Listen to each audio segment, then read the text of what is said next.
It's time to turn out the lights, grab some popcorn, and watch some horror movies. This is the Terrible Terror Podcast. Each episode I delve into the world of horror movies.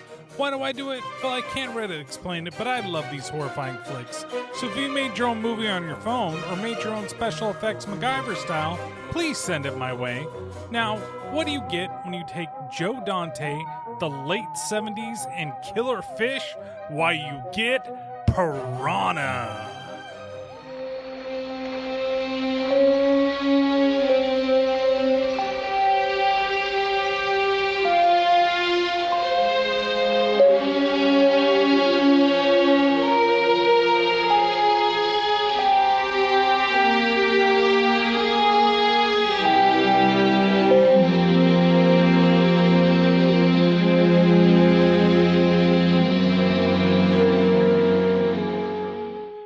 Why, hello everyone, and welcome to a brand new episode of the Terrible Terror Podcast, and we are here talking about the 1978 Joe Dante, well, I don't know if you want to call it classic, it's definitely a cult classic, Piranha, right? And this movie, like I said in the last episode, I haven't seen this movie in a really long time, and I mean a really long time, because this movie as a kid scared the ever-living shit out of me. Like, utterly and completely scared the crap out of me. And again, it probably was because I was way too young watching this movie. And I want to say that I was maybe like 5 or 6 when I saw this movie for the first time. And I definitely shouldn't have been seeing this movie for the first time.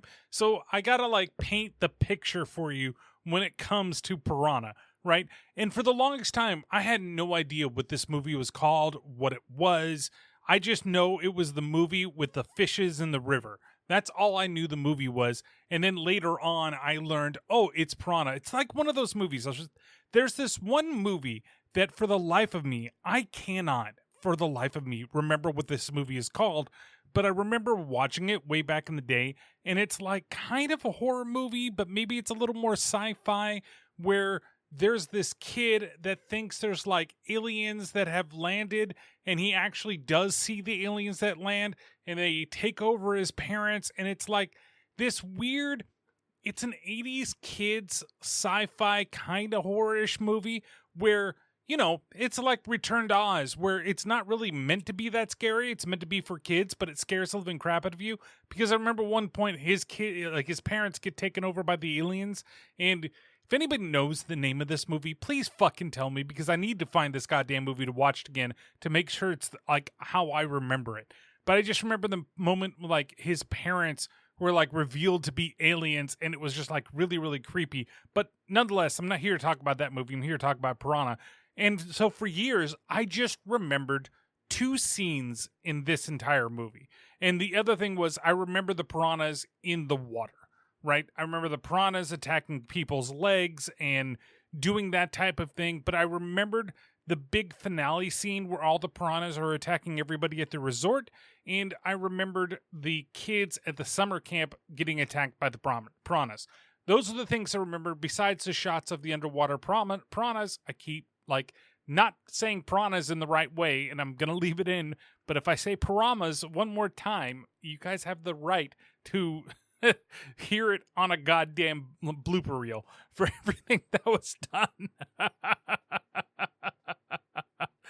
But nonetheless, I just remember those things. Then finally, after years and years, I decided to search out the movie, because I'm like, this movie can't be as scary as I remember it, right? Because it's probably just traumatizing as a kid, and it's definitely something that you see. You know, it was on TV, it was on regular TV, because this movie in general is not that bloody, and you can cut out the things that maybe are considered to be just a little gross and not really lose anything with a movie, right? Because when you see the piranhas attack in this movie, and this is kind of like the spoiler alert for the whole thing, but the movie's going to be spoiled for you anyway, but if you've never seen this before, for the most part, the piranhas are just chomping on flesh underwater, and there's red water that shows up. That's a majority of the gore in this movie. there's a couple of things that get a little gnarly, but they're not like super gnarly. In fact, if you are showing this to somebody, because it is 1978, it is really cheesy. And it's not necessarily cheesy because it's bad. It's cheesy because of the time. Like when you watch it, there's some jokes in this movie that just won't fly today. And there's going to be people that, especially if you're a younger person, you're not as old of a fart as I am, and you're watching this movie and you're going to be like, oh, I can't believe this. And you have to be to yourself, that's just a joke of the time. There's one in particular that I know would get a bunch of people's panties in a tussle, right? Or get their boxers shoved up their ass, however you want to say it, gonna have their tighty-whities bending their balls in the wrong way. It's gonna be one of those things, right? It's not necessarily something that you just be like, oh, I can't watch it because of this. No, you can still watch it. It's still perfectly fine, but you just have to look at it through a lens of, this is 1978, and those types of jokes are perfectly okay to be, like, told in this type of movie. It's like, the excessiveness of the 80s with all the fucking cocaine, right? That's the type of thing that you're looking for when you're looking at this type of movie. You have to think that that was okay at the time. There were people that were offended by what was being said in this movie, but at the same time, voices weren't as loud as they could be for the majority of people that would be very vocal about it. And when you look back on it and you see that way that people have kind of, I don't want to necessarily say advanced, but how people have deemed things acceptable, right? Or that, hey, yeah, maybe it wasn't good that there was a bunch of people that were doing, blackface back in the day. Minstrel shows were a big, giant thing that happened way, way back in the day. And today we kind of just like, oh, you know what? That wasn't really right, and we really shouldn't be doing those things. At least majority of the people are like that. And there are some jokes, even to me, and there are some words, even to me, where it's like you end up kind of censoring yourself because you don't want to be attacked by those specific people, right? And it really kind of sucks because for some of it, it's just a word, right? For some of the other ways, in the context that you say it, it's the worst fucking thing in the world, right? If you're kind of, in a way, part of me is always like, if you're just making a joke about things, whatever, it's a fucking word. And everybody gets fucking offended. It's not just one side of the fucking aisle that gets offended by anything. You call somebody weird right now and they get all offended over the word weird, right? When you're being weird. And then, you use a word like the R word when somebody is being R word, and I'm not even saying it right now. Back in the day, I have said it on this podcast, and I'll say it, in the comfort of people that I know when I get really frustrated with myself, because I grew up at a time where saying that word was perfectly fine to say that, right? But I always try to watch it around the people that I know or I don't really know that well, or when I'm recording things like this, because it becomes so public and people just want to chastise you over saying something, even though you don't really mean it in any negative harm, right? So that's what I'm trying to say about this movie. Like, to the people that would be complaining about it, there's no reason to really complain about it. Is it awkward? Is it weird when you hear it, especially nowadays? Yeah, but to somebody like me that grew up in the time where the word that's going to be, or the way that it's used in this movie, that word had way different meanings, right? When I was a kid, as a teenager in the 90s, and I hated it. I hated the way that it was used at that time. I absolutely did, right? And the jokes that went along with it, and especially with this movie, and we'll get to the joke. It's actually in one of the clips that's there that I like. It's just one part of the movie, and you can't look at it all at the same, under the same glass.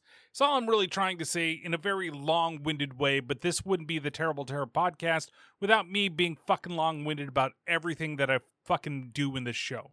So, especially with my use of language when it comes to this type of podcast medium, right? This is what is always going to keep me demonetized on YouTube, because in the first 5 minutes of this fucking review, I have said 66 signs like I'm fucking Fred Durst and Limp Bizkit, and I forget which song that is that he does that. But nonetheless, so I eventually, like I said, I found this movie, I saw this movie, and while it wasn't as scary as I remember as a kid, I can understand why I'm traumatized, by it or why I was traumatized. Now I can just kind of look back on this movie and I can just be like, okay, this is kind of fun, kind of funny, kind of silly. But literally being sat down on the couch because my grandfather and grandmother wanted to watch this movie and they wanted to watch us, and I didn't want to go into the back room and play on the big bird that we had back there. And I don't know if you guys ever had one of these when you were a kid, right? You probably didn't, because I think this belonged to like my mom and my uncle from like way back in the day. And I really don't know how to explain what it is. Basically, it was like 4 bars that were like connected to the ground. Like it wasn't like screwed in or drilled in the ground or whatever. It was like you had these 4 bars that were like posts, and then it was connected by a longer bar on the bottom, so that way it would stay flat to the ground, right? And then there was a big plastic Big Bird in the center of it, and this was like, you know, a 70s Big Bird. So this thing was like, or even like a 60s Big Bird. So it looked really weird and didn't quite look like a Big Bird, but it was all connected by springs. So Big Bird didn't have any like legs or anything like that. It looked more like Big Duck than it did Big Bird, but it was meant for you to just like bounce up and down on. Like you could, you know, kick back at your feet and you could just use it and use your momentum to bounce up and down on the Big Bird and everything. And that's one of the things that we had to play with in the back room. And it's, again, this is like looking into my childhood here. My grandmother, she was born here in the States, but her mom came from Mexico specifically, right? And so, so my great-grandmother came from there, and then my grandfather was born in Puerto Rico, and then he came here and he met my grandmother, and they got married. But my grandmother was like stereotypical, like Mexican, like abuela type of, person that there was, to the fact like they had this really big backyard. And for where we are in California, to have that size of a backyard is absolutely amazing, right? If you had it, because you had such an old house. Like nowadays, almost everything that's around here, if you're looking for housing around the Bay Area around here, it's all going to be like condos that raise to the fucking sky, even in areas where there shouldn't be condos that raise to the fucking sky, because there really isn't the land to go out, at least to be in the urban area. You're going to move out to like, and this is geography here, can move out to like Tracy or Mountain House where there's a lot of open land, and then you're going to get what you used to get back over here in the Bay Area. You're just not going to get anymore. But she had like, there was this giant fucking like redwood tree that they had in the back that it was more like a pine tree or something like that. I used to think it was a wet redwood, but it was just a really big tree that they had. And like the leaves, and the needles used to come all the way down to the ground. You can go underneath there. They would always tell us not to go underneath there because there was always tons of spiders and bugs, but that's one of the places my sister would play. We would go in there and we'd bring some of the toys and we'd play underneath there because it was like hidden and kept us cool in the summer. And it was just a place where we could have like our little secret playtime that we did. That sounds really wrong, but it's not what you think it is. And basically we could go back there and we could just be kids. But the other thing that my grandma did, she was Mike Tyson before Mike Tyson was a thing, not in terms of like beating the shit out of us or anything like that, but my grandmother collected pigeons. And so in the backyard, she had this pigeon coop that we could go in and we could play with the pigeons. And like she would capture the pigeons. She would lay out traps so that she would capture the pigeons and then bring them into her pigeon coop. And part of the responsibility that my sister had growing up when we were staying with them was to go into the pigeon coop and feed the pigeons the corn. So we'd go get the corn and we'd spread it out everywhere. And why am I talking about this? Because this is the shit that we had to do when we hung out at my grandma's house. We had a couple things. Either we were going outside to feed the fucking pigeons, we were going outside to play under the goddamn giant fucking tree in the middle of this urban area where there was no other trees that were that size that were there, but the tree was actually really good because behind them was, it still is, this apartment complex. It makes it really hard for anybody to like jump over the fence, if they're running from the law or anything like that, to go into their backyard and run out there when you got this giant tree that completely covers that. Or we got to jump on the Big Bird. Later on, there was more things. We could, play games or, board games or whatever. But a lot of it was sitting around with grandma and watching the People's Court on TV, or watching old horror movies my grandfather was around. And I'm talking about really old school horror movies. You heard me talk about it before. It's where my love of Vincent Price comes from. It's how I got like suckered into all the Universal monster movies that he would watch. We'd watch, Twilight Zone and Tales from the Dark Side. And sometimes, when Tales from the Crypt started being a thing and we were over there, we would watch that with them. Like, we would watch everything that and fucking Elvis movies. I have seen every fucking Elvis movie like 100 times, it seems like. To the fact that I have got a oil painting that my grandmother had when she was like younger of Elvis that sits in my house right now.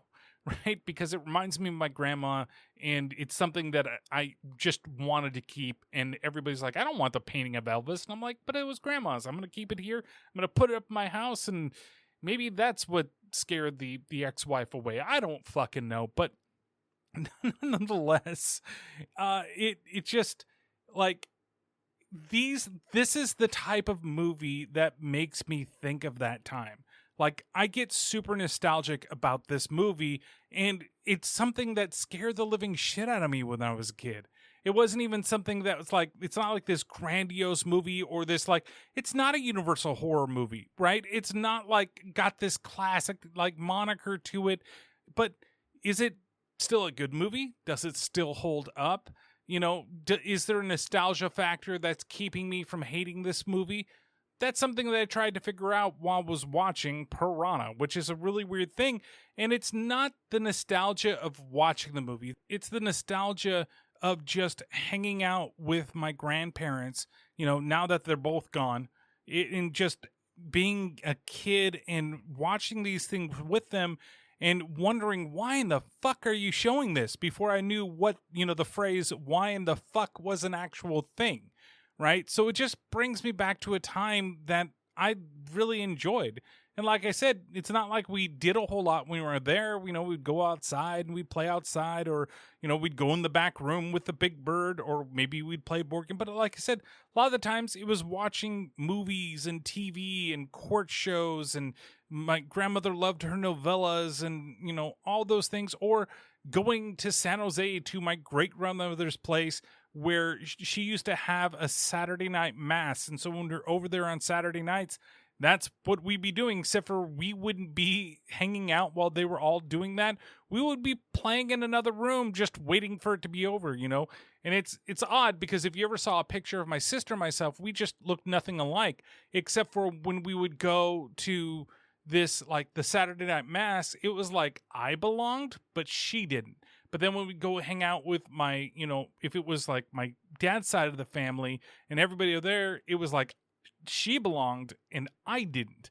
Because, if you probably see me on videos, but you've never seen my sister before and probably won't, I look like my mother and my grandmother, my grandfather. I got the Mexican side and the Mexican look, where she got my dad's side, the German and French look. So she's white, I'm Mexican. That's just kind of the way it looks. And when the two of us were hanging out, or I'd walk her to school, they would always like wonder, what the fuck is he doing there?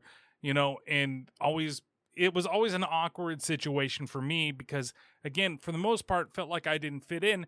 But it was when I went to my mother's side of the world, that's where I finally kind of felt at times that I wasn't being looked at weirdly. The only thing that didn't work for me is, no habla español. I mean, that's just the way that things worked out for me growing up with my dad. And my mom, while she understands it, she never spoke it around us, right?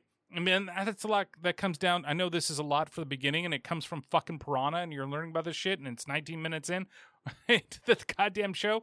But like, the thing is that my grandfather grew up in a society where if you spoke Spanish, you're not going to move forward in life, and you should only speak English.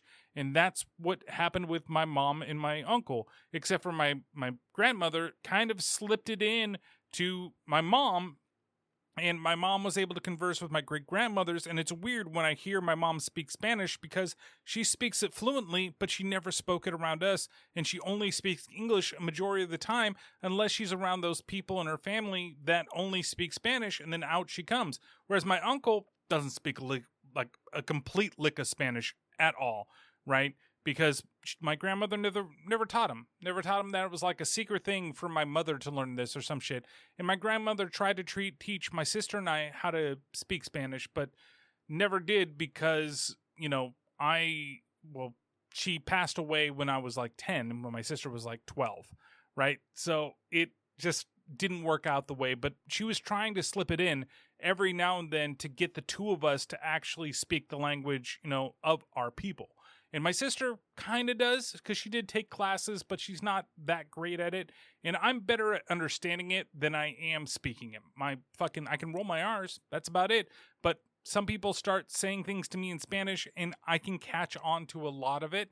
But a lot of the times I'm just fucking lost. And it's just the way that I am. And again, what does this have to do with Piranha? Absolutely nothing but the nostalgia of what I was like, what it makes me think of. That's what I'm trying to say. But we should get past all that shit because you don't need to hear more about it. You're here to hear about Piranha and what Piranha is all about and whether or not it is a good film. Is it a bad film? And we're going to go and start the movie now. Before we really get into anything here, I just want to go through a couple of quick things like normal. We're going to do trivia and shit as we do for specific scenes and everything in the movie. And there's one in particular that's really odd that it's in this movie, but it makes sense when you listen to the trivia, but it sucks because things were left on the cutting room floor. But the weirdest one that I found is that the movie was going to be sued by Universal, right? Because this is a blatant Jaws ripoff. Like, it was designed as a Jaws ripoff. This was going to be a spoof of that, but you're using piranhas instead of using the shark and the whole thing. And what's funny is that Universal was going to sue until Steven Spielberg saw it, and he loved it so much that Universal dropped the suit completely, right? The movie itself was originally supposed to have, I believe, between an $800,000 and $900,000 budget, but it was cut by Roger Corman because Roger Corman needed it to finish another movie that he was doing and added on to that. So instead, this was made between $600,000 and $700,000 and actually raked in quite a bit of money when you think about it. I mean, to have that type of budget and then to make in the box office, it's not quite certain what it thinks it made. Like when you look up on sites, either it made 16 million or it made 2.9 million, which is a giant fucking swing in terms of what it could be like have made for its entire run, right? And they don't know when you're looking at it, like especially on sites like Wikipedia and IMDb, they really don't know where that $16 million profit comes from, right? What that box office grab is. I kind of read out there maybe 2.9 is closer, but you have to think about it. For something that was made between $600,000 and $700,000, even to make $2.9 million, that kind of makes it a hit, right? And eventually it becomes a cult classic overall. And so the movie itself, like, it's weird. And if you don't know who Joe Dante is, of course, you like the one movie that you're truly going to know from him is going to be Gremlins. That's going to be probably one of the biggest ones, but you're talking about The Howling, Explorers, Inner Space, The Burbs, Matinee, Small Soldiers, Looney Tunes Back in Action. Like, there's a lot of movies that this dude has done. And one of my favorite things that he has done, which I don't know how many people actually know about this movie, but it's fucking hilarious. And this was during the time where they do those like comedic, like short film movies, if you know what I'm talking about. It's not like they're all little vignettes in the movie, and the movie's called Amazon Women on the Moon. And I used to watch this all the time, censored to hell on Comedy Central or like TBS or whatever stations they would play it when I was a kid. And I was always like, loved the fucking movie and then I finally saw an uncut, or not an uncut, but a theatrical version where it has all the nudity in it and some of the other stuff that was cut out. But he did like various segments in it, and it's great. And supposedly he's doing Little Shop of Horrors, the reboot of that. That's going to be like his next film. And of course, like, I love Gremlins 2, the new batch, which for a lot of people, they don't like it as much as Gremlins, but it was in response to the way that the critics attacked Gremlins to the point that they actually kill Leonard Maltin in the movie because he did such a bad review. He hated the original Gremlins so much, and then they got him into the sequel, and it's fucking hilarious. Like, if you ever hear him talk about it, it's great. It's wonderful. And Joe Dante is a lot of fun. And a lot of movies that he did, they're tons of fun, and they're really good movies. The Burbs is really underrated. I really enjoy that movie, and it drives me crazy. And Matinee is one of my favorites just because of the subject matter. No, not Cold War and nuclear bombs and shit like that, but because of the whole thing with the movie theaters and the, the William Castle and everything like that. I love that movie, even if it's not necessarily like the best movie that's out there that you have there. So, of course, we have him. There's a bunch of other little things that are there, things like the extras were all paid $5 a day and given a box lunch, which I guess would be, and this is kind of like his first movie.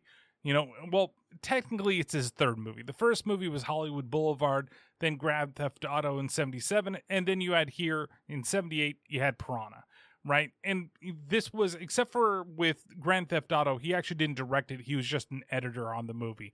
So Hollywood Boulevard would be his first one. But this is going to be the movie that I remember the most as being his first movie. But without further ado, let's just get into the movie and then we can talk about things that are going on. So how does this movie start? Well, this movie starts in a very dark night where we've got a couple of kids. They're backpacking through the wilderness, and first we see that there's like this government facility where it has a no trespassing sign.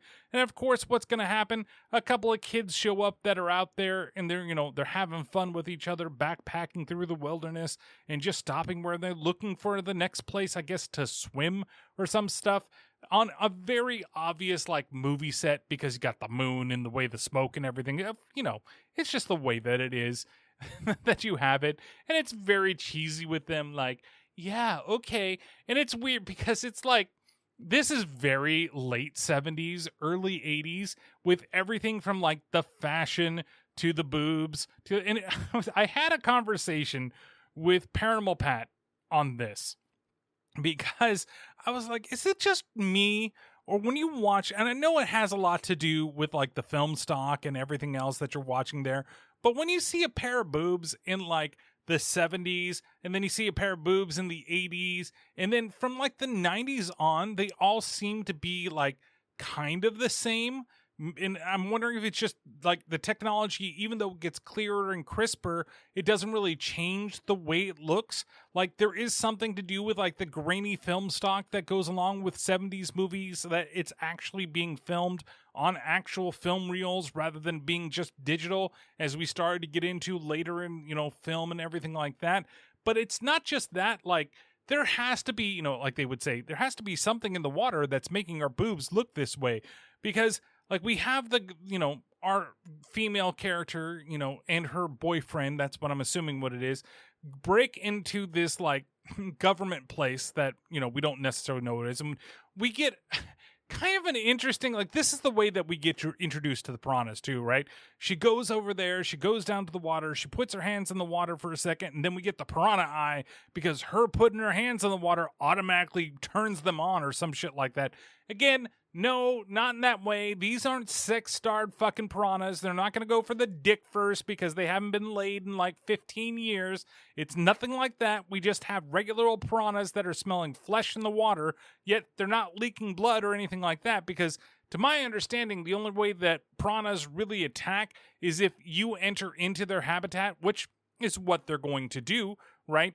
Or they smell blood in the water. Right? And then they go after the blood, and then if it happens to be attached to you, then you're probably getting bitten up. And it's not like piranhas, and this really got into my mind when I was a kid, because I started getting really afraid of piranhas, even though piranhas are not going to be anywhere near me. They're not going to be like, I'm not going to go up to fucking Tahoe and jump in the lake, and there's not going to be any piranhas. I understand that's kind of what this movie is doing, right? With the whole piranha thing, and that they're, spoiler alert, they're genetically modified fucking piranhas in this movie, but they're not going to show up in those places. But I was really afraid. Like, I didn't even I remember one time we went up with my, my dad's friend and their kids, and we were actually going up to Tahoe, and they decided to stop at this one rest stop, and there was like a lake, and everybody's like, oh, not a lake, there was like a river, and they're like, everybody jump into the river, and we can all, just go in your underwear and swim in there. You don't need swimming shorts. And I remember being afraid because I thought piranhas are possibly going to come down the river and fucking bite my dick off or something like that, or legs or whatever is going to be. And you're talking about like barely wadeable water. Like if you get into the water, it may go up to, like when I was a kid and as short I was, it wouldn't even go up to my knees, like halfway up my calf. Okay. And I'm thinking, oh, piranhas are going to fucking attack me in here. I don't want to go in there, but went in there anyway and had a good fucking time. But like, that's the type of thing that like I thought about when I was watching this movie. But anyway, so getting back to boobs. So, like, she strips down because they're going to go skinny dipping in this, what they think to be a pool, which is kind of ridiculous. Like, this is a no trespassing area, and you're just you find a random body of water that's in there, and it doesn't look right and doesn't smell right, and it's got, like, weird cages around it, and it's fenced in saying, don't go fucking in there. There's signs on the wall say, killer piranhas, don't jump in the water. And you're like, you know what the best thing to do is? Let's strip down to basically our underwear. And nobody, I'm straight up serious, no woman in this movie, if she's wearing a swimsuit, she's wearing a swimsuit. Okay, so this fits my theory. But no woman in this movie wears a fucking bra. Like, period. Like, she basically goes, she rips off the top of her shirt, and there's her fucking boobs just hanging out there. And again, it's 70s boobs. Like, they're nice boobs. I'm not going to be, like, complaining that I'm watching boobs in a movie or anything like that. But they just look kind of odd. I don't know how to explain it. Like, they're not necessarily the boobs that I would have thought about when I'm like looking at boobs in a movie like this, right? Like, what am I expecting it to look like? Like, I don't know. Like, I guess I'm just expecting like what, darker areola, like not so pink nipples, like her skin should be tanned a little more. Is that what happens when you look at a lot of things? Like, you look at all these other boobs in these other movies, and maybe they do something to lighten things up. They give them a nice little spurts. They put a little bit of water on it, give them a nice shine, make sure that they're out there and everybody sees them perfectly fine, because those boobs need to be on display, where these look like, your everyday boobs. If you randomly see somebody flash you at a party, that's what you're going to see. You're going to see these boobs. They're going to be right there. Perfect, nice little hand-sized boobs, not too big, not too small. Good size nipples, good size areola, maybe a little bit of a pepperoni nipple, but not very much, right? But it's still there. And then like she pushes her boyfriend into the water, and then they go back to her a second. I'm going to play the whole clip in just a second as well. But they go like back to her and her taking off her pants, and she pulls the pants down too much, so you get like a little bit of bush. So not only are you going to get some boobs in this movie, you're also going to get a little bit of bush, but nothing like below that, because she manages to catch herself at the same time. Like, they just didn't have a chance to, Joe Dante was having them film this, and like, we have to get this in one shot. And she pulls it down just a little bit too much, and like, are we good to show that? Like, is that okay? And he just looks over, he's like, you know what? Just leave it, because this is not meant to be like a highbrow movie. This is not an A-level movie. This is a B movie. We're going to leave the bush in. We're just going to get this. So let's go through them sneaking into this army facility. Feels great. Come on, let's wash off so it won't be so funky in that sleeping bag. What if somebody catches us? Who's going to catch us? There's nobody here. Let's get wet. Last one in is a rotten egg. Oh, that's really original. Wait a minute. What? What if this is some kind of a sewage treatment plant or something? Idiot. Oh, now you're gonna get it. Oh. How is it? Here I come.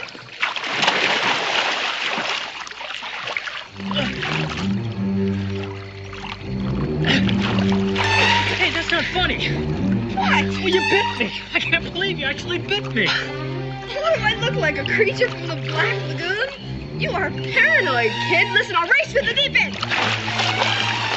Something bit me. And so they start swimming out there, their little skate dipping. She has the time to get down to her underwear, but he's still got his jeans on, and he gets pushed in the water with his jeans on, and then, he gets bit right away by one of the piranhas, and he's like, hey, you bit me. And then, slowly but surely, as they're, swimming out to the other end of this pool, he gets dragged underneath by the piranhas in a very bloody, well, again, it's not, super gory. This movie's not oh, it's gore every minute and you're going to find body parts. If you really want to see something like that, go watch the remake, this, Piranha 3D that's out there. Which, by the way, is very fun and campy.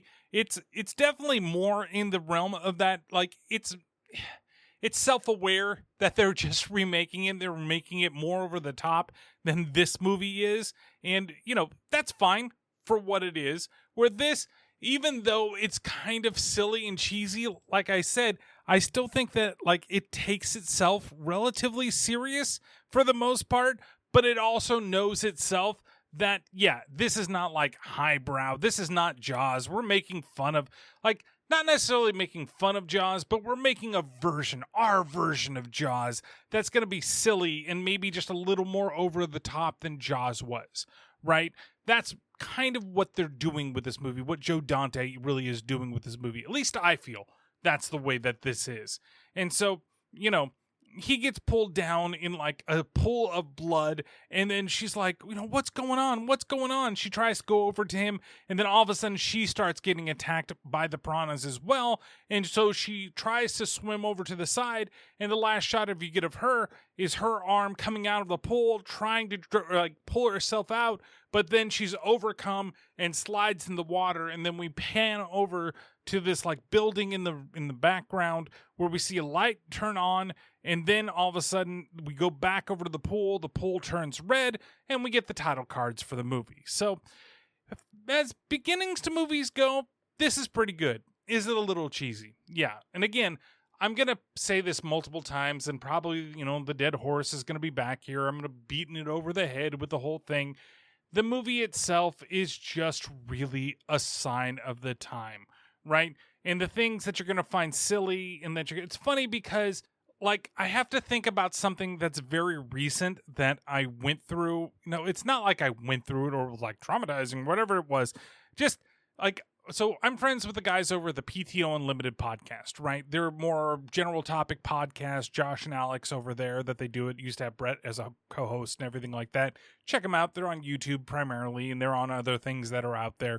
But they were talking about, they do every, episode, they do a movie club movie, right? Where they watch a movie, they discuss the movie, they talk about whether they like it or not. And so on the last episode they did, before, this one was recorded, they did Dawn of the Dead. They did the Zack Snyder version of the movie, right? Which, love it or hate it, it's not a bad remake when it comes to remakes. It's pretty fun overall, right? And they didn't like it very much. And that's totally their opinion to do that. I'm not here to the only thing I'm getting mad about is that they put House of the Dead in in the franchise of, Night of the Living Dead. In all those movies, well, maybe after the Dawn of the Dead, they see the island out there and they go to the House of the Dead. No, that movie has absolutely 100% nothing to do with anything that George Romero did. Okay? It's a terrible fucking Uwe Boll movie, and I'm sick and tired of that guy already, even though I've only covered 2, and I know there's another one that I'm going to cover at some point. But nonetheless, the thing is that they were talking about the movie because they had never seen it before, right? And in the way that they were talking about the movie, they were comparing it to a lot of things that came after the movie. And at the time that Dawn of the Dead came out, fast zombies were something that were never really thought of before, right? It was something that they did, and it was a big change for the movie, right? Going from the original movie, which focused a little more on the human characters and the whole thing on commercialism and surviving and all that fun stuff that comes with original Dawn of the Dead, and the reboot was a little more action-oriented in my mind, right? Still fun because it was a little extra gory, but they were comparing it to all these things they know, and they're like, man, this is just really silly and kind of stupid. And that's kind of the way that you have to view this movie, right? You grew up watching this movie, of course. You're going to take this a lot more serious, and you're going to be like, oh yeah, but if you're somebody, like, let's say that even if you were born in 1999, right before 2000, and you still hadn't seen this movie, and by the time that you're this age now and you're going to watch it, you got to know that this is going to be a cheese fest, and you just kind of have to watch it for what it is, and maybe you're just not going to like it because it is that cheesy. But like for watching it around the time or watching it in the 80s, it's still relatively serious. Now, not to say that it's the greatest movie ever like made in the world, but it's still going to live up to something like that. So after we get to the title cards, that's where we go to the airport. And what's hilarious here is that we get to meet Maggie for a moment, and Maggie happens to be what the movie is calling a skip tracer. I guess it is a thing. I just had never heard what that is before. But basically looking at it is somebody goes out to find somebody else. Like they're hired to go out and to find people. And she's there in the airport and she's playing Jaws, the video game, which is hilarious because I only remember the Nintendo game.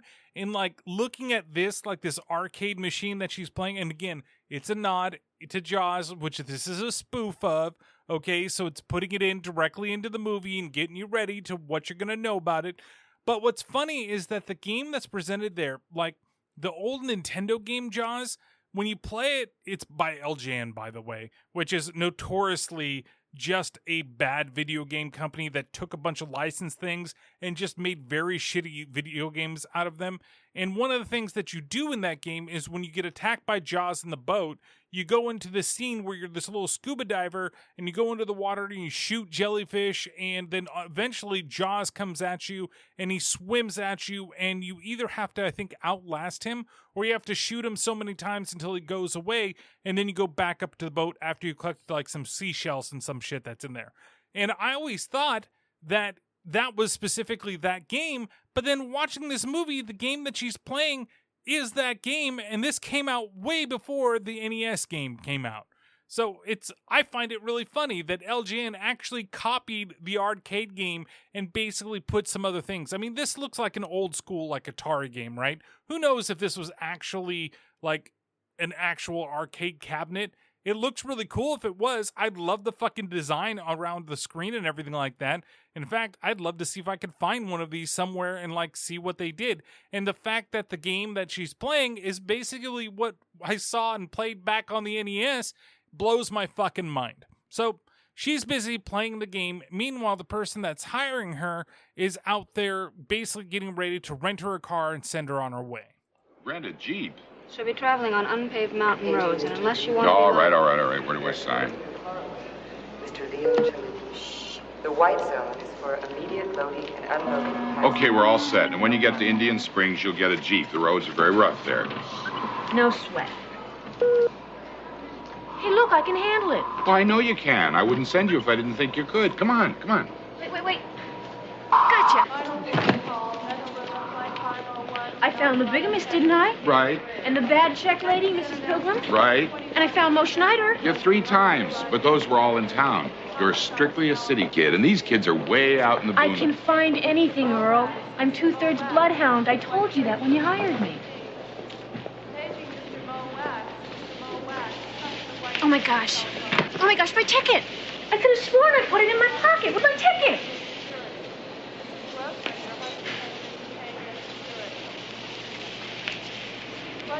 I can manage it. Of course you can. It's money in the bank. My money. Now, I really like Maggie. I think, like, as a character, as an actress, right, I think that the role is played really well. And, these are not people in this movie. There's only one person in this movie that I really recognize, right? So Heather Menzies-Urich plays Maggie, and I don't really remember anything that she's been in. I guess she was in The Sound of Music as Louisa Von Trapp, like the ones that she's known for at the top of her, like, IMDb. She was in Logan's Run, the TV series, as Jessica for 14 episodes, and she was in a movie called which I guess is about snakes. And of course, Piranha, And she was doing stuff all the way up to 1980. And unfortunately, she died in 2017 at the age of 68. But, this seems to be like the role that she's kind of most known for, which is really funny because, when you go onto like IMDb, they always like put a trailer or like clips or pictures of like the most known movies, and her happened to be like the trailer for Piranha when you go on there. So it's not somebody that I'm very familiar with, but again, like I said, I really enjoy this role in this movie. Like, she's kind of comedic relief, not necessarily like 100%, just she's kind of ditzy. Like, you're getting everything here, right? She's relatively smart. She knows what she's doing. She even goes and like gives her resume out of all the things that she's done because she's out there finding people for whatever they did. She found somebody that wrote bad checks and skipped out on somebody. And she found this one guy that was trying to run away from his child support. The normal stuff that you go out there and try to find people for. That's all I'm really trying to say right here. But it's funny because you get all of that, and then like she's like, "Oh, I'm so good." She's so full of herself, and then she forgets her ticket, and of course he pulls the ticket because he hasn't given it to her yet, and so she is sent on her merry way to where you see the plane like fly off, and then we go over into this little remote area. I don't know exactly where this is. There is something like in the trivia of something that I'm going to talk about later that they wanted to do, but I'm assuming this is taking place in like Northern California is what I'm assuming. Is it really the way it is? But it has to be on the coast because one of the plot points that comes out later is that eventually the piranha are going to like empty into the ocean, right? That's where they're eventually trying to go. But nobody knows exactly, like, it's just like a small mountain community that's out there. And that's where we get to meet Jack and Paul as Jack is coming up and bringing Paul's favorite thing, which happens to be alcohol. Hey, Brandy. How are you, huh? Hey, Paul. Man, lagging behind, huh? Telling you, this hike from town is getting longer every week. You ought to get a car, Jack. I got a car. It's up on blocks. That's where it belongs. Scotch? Gin? Bourbon.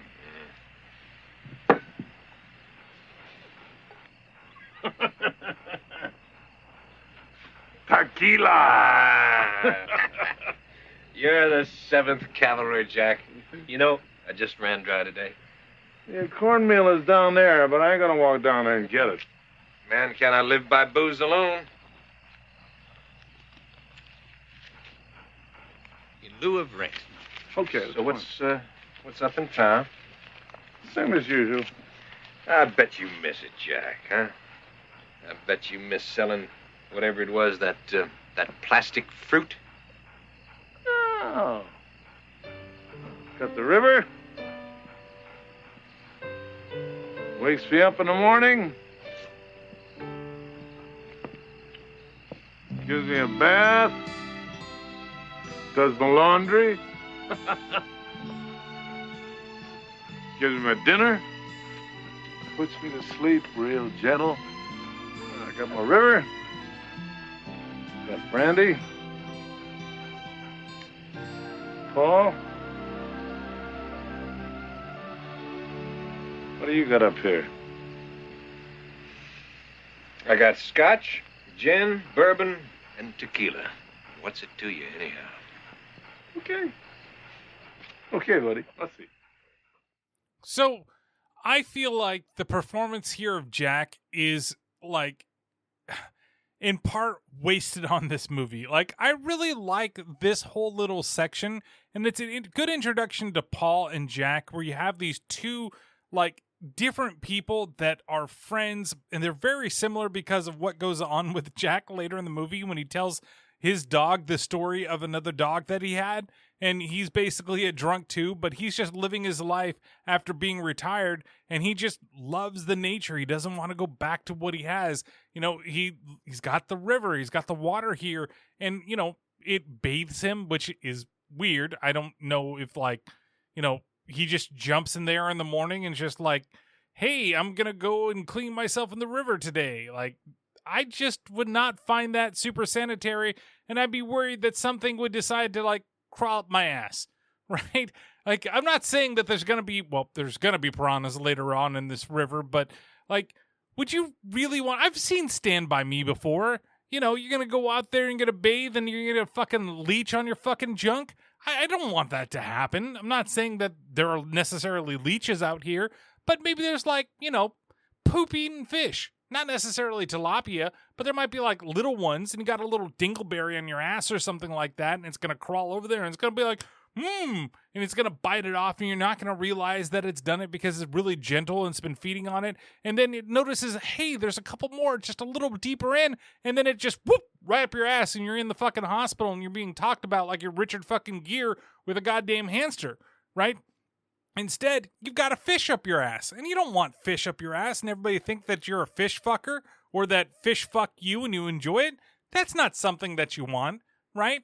Or, you know, might go up the front, you know, part of you too and decide to, like, you know, I don't know, clamp onto your junk, and you might enjoy it, and you don't want to be the guy that likes getting blown by fish.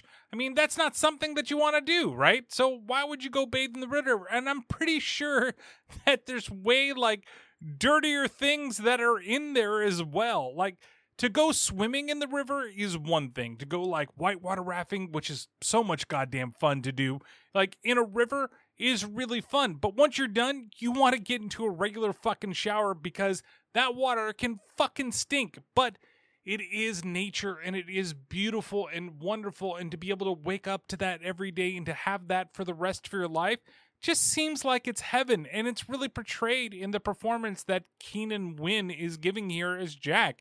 And I feel like it's wasted on this movie because it almost feels, as the movie goes along, it doesn't really belong in this movie in the way that it is. Like, how do you have such a good, like, heartfelt performance in this little section right here, in a B movie about piranhas fucking killing people, genetically altered piranhas made by the fucking government killing people, and you have this nice serene thing that goes here, and it makes even worse when what happens to Jack later on in the movie.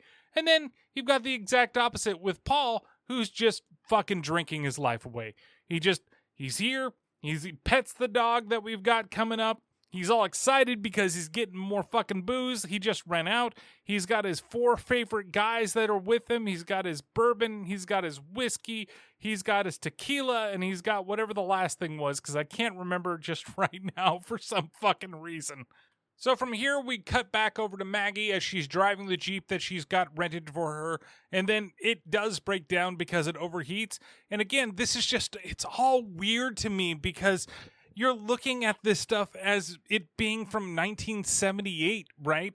And the weirdest thing out of everything, besides, of course, like the boobs that are there, those are probably the second weirdest thing to me in this movie. And the fact that no girl in this movie wears a fucking bra is that, well, I guess maybe it's the end of Summer of Love and everybody's just like freeing the nipple for some reason.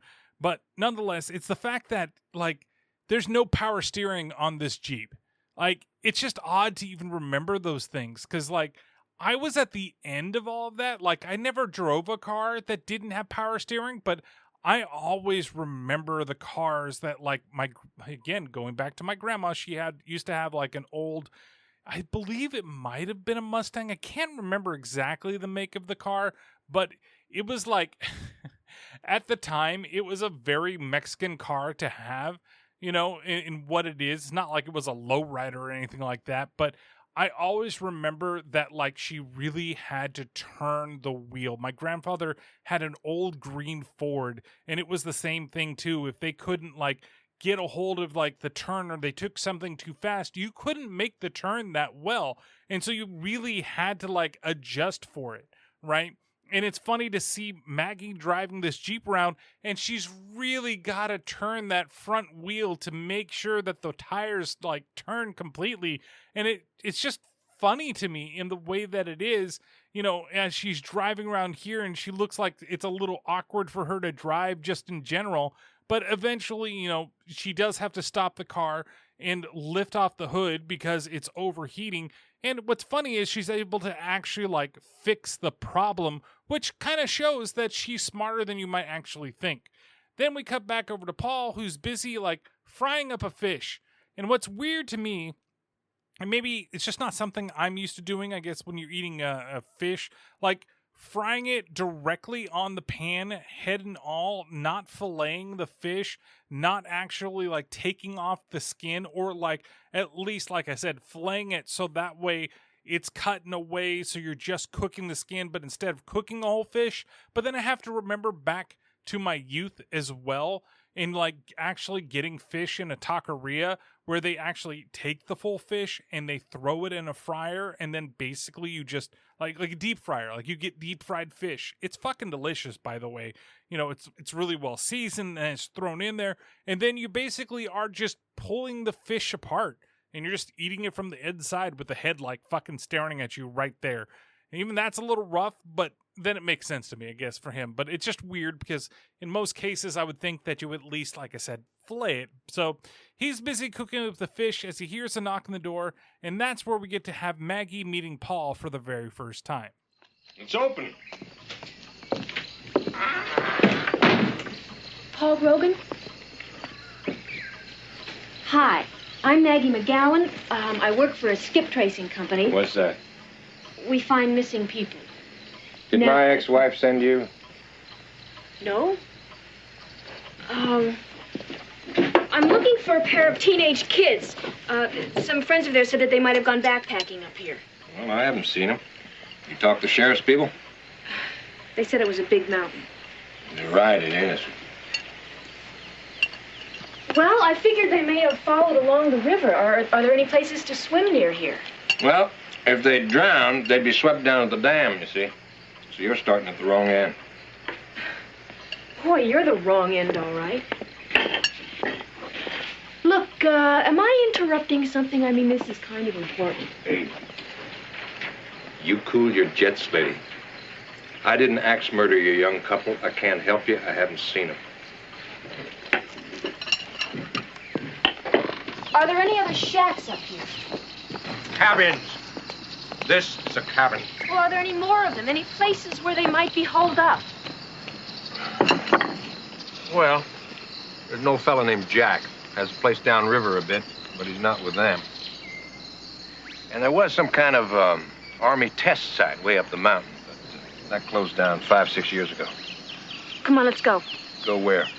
You're taking me up there. Oh, no, I'm not. And of course, the next scene is him like in the car with her as they're driving to their next destination, which happens to be the old abandoned army base that's there. So Paul is played by Bradford Dillman, and originally he was unhappy about his character's like 2D nature, right? He's very like straightforward in the way that he's doing, and it's funny because he asked the writer of the movie, which this is the first movie that John Sayles actually wrote, and he asked why the character was so thin. Sayles responded that Roger Corman doesn't regularly hire good actors in the film, so he deliberately didn't elaborate on the characters. But since Dillman was an actual real actor, he was more than happy to enhance the character's depth. And what's funny is that while I don't think there's anything that you're really going to recognize him from. Like, the biggest thing that I can say that he was a part of was he was a part of Falcon's Crest, which was the TV series back in the 80s, right? Which was pretty well known. He was in 10 episodes of the show itself, but he was also in movies like Sudden Impact, Escape from the Planet of the Apes, The Enforcer, and he was also on like 8 episodes of Murder, She Wrote, which is hilarious to me as well. Like, he just kind of was all over the place. And if you want to call him a real actor, you could call him a real actor. He was on an episode of The Incredible Hulk in 1979. He was also on Barnaby Jones for 6 episodes. The Lincoln Conspiracy, The Amsterdam Kill. He was on one episode of Wonder Woman as my grandmother. Man, this is just filled with shit about my grandmother. She called it... She had its own theme song she added to it every time that she became Wonder Woman. It was Big Chichonas, which, if you know in Spanish, it's big tits, because she had big tits. I mean, that's basically it. Oh God, I fucking loved my grandmother. Whenever like these are the things that like I grew up with, and it's fucking hilarious to me. So they, like I said, he ends up going. And I guess he has a little more depth to him, but I don't know if there is a little more depth to the character at all. To be honest with you, like, what did he do to enhance him? Like, he made him an alcoholic. Is that something that was an enhancement on it? Like, was it because he like gave him a daughter and then like his ex-wife left him? Is that what they decided to do? That he's got something more deep inside in what it was done? I mean, I really don't know, because I just don't feel like if the character was a lot more flat than it ends up being in this movie, then it's weird that it still feels kind of flat. It's not necessarily in terms of the actor that's playing the character, but rather just kind of the character itself. That's kind of the way that I feel when it comes to this movie in general, is that there's a lot of flat characters, but I feel like the performances, like, they're not bad. Especially for something from 1978, especially something from like a Roger Corman movie, right? A dude that put nudity in his movies because that's going to sell the movie. And that's the reason why he's putting nudity into this movie, right? In general. It's just one of those things that happen in these. They're very low budget. He doesn't hire the best actors in the world. He just hires what can do it to get the movie made and have it released. And then, like back in the day, he would do it to, have a bunch of these style of movies to release something that's like bigger budget, where you do have really good acting and everything's great. So we had these low budget movies that made a decent amount of money so they could fund the better movies that would come out later on. Right? That's kind of like a Roger Corman thing that happened with most of the movies that he made. And as it got later in his career, it seems like he was just kind of making more of like the schlock stuff and not necessarily like, the Fall of the House of Usher or anything like that.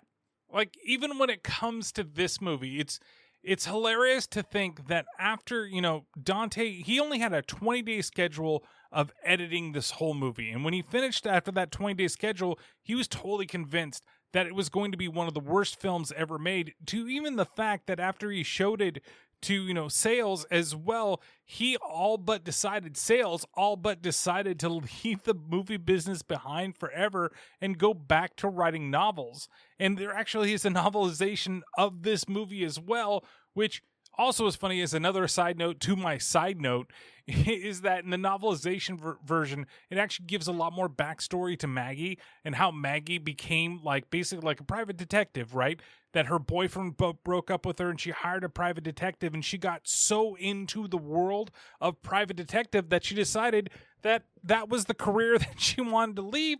And so she continued on doing what she's doing. That's how she was, now a skip tracer in this movie, which is hilarious. But it really came down to, the fact that this got released because Universal actually, and like I said, they were, suing them. It's because they were releasing Jaws 2 around the same time. And Dante was convinced that the reason that they were suing them is because this was a better movie than Jaws 2, which in some weird way, I would say that it's actually is.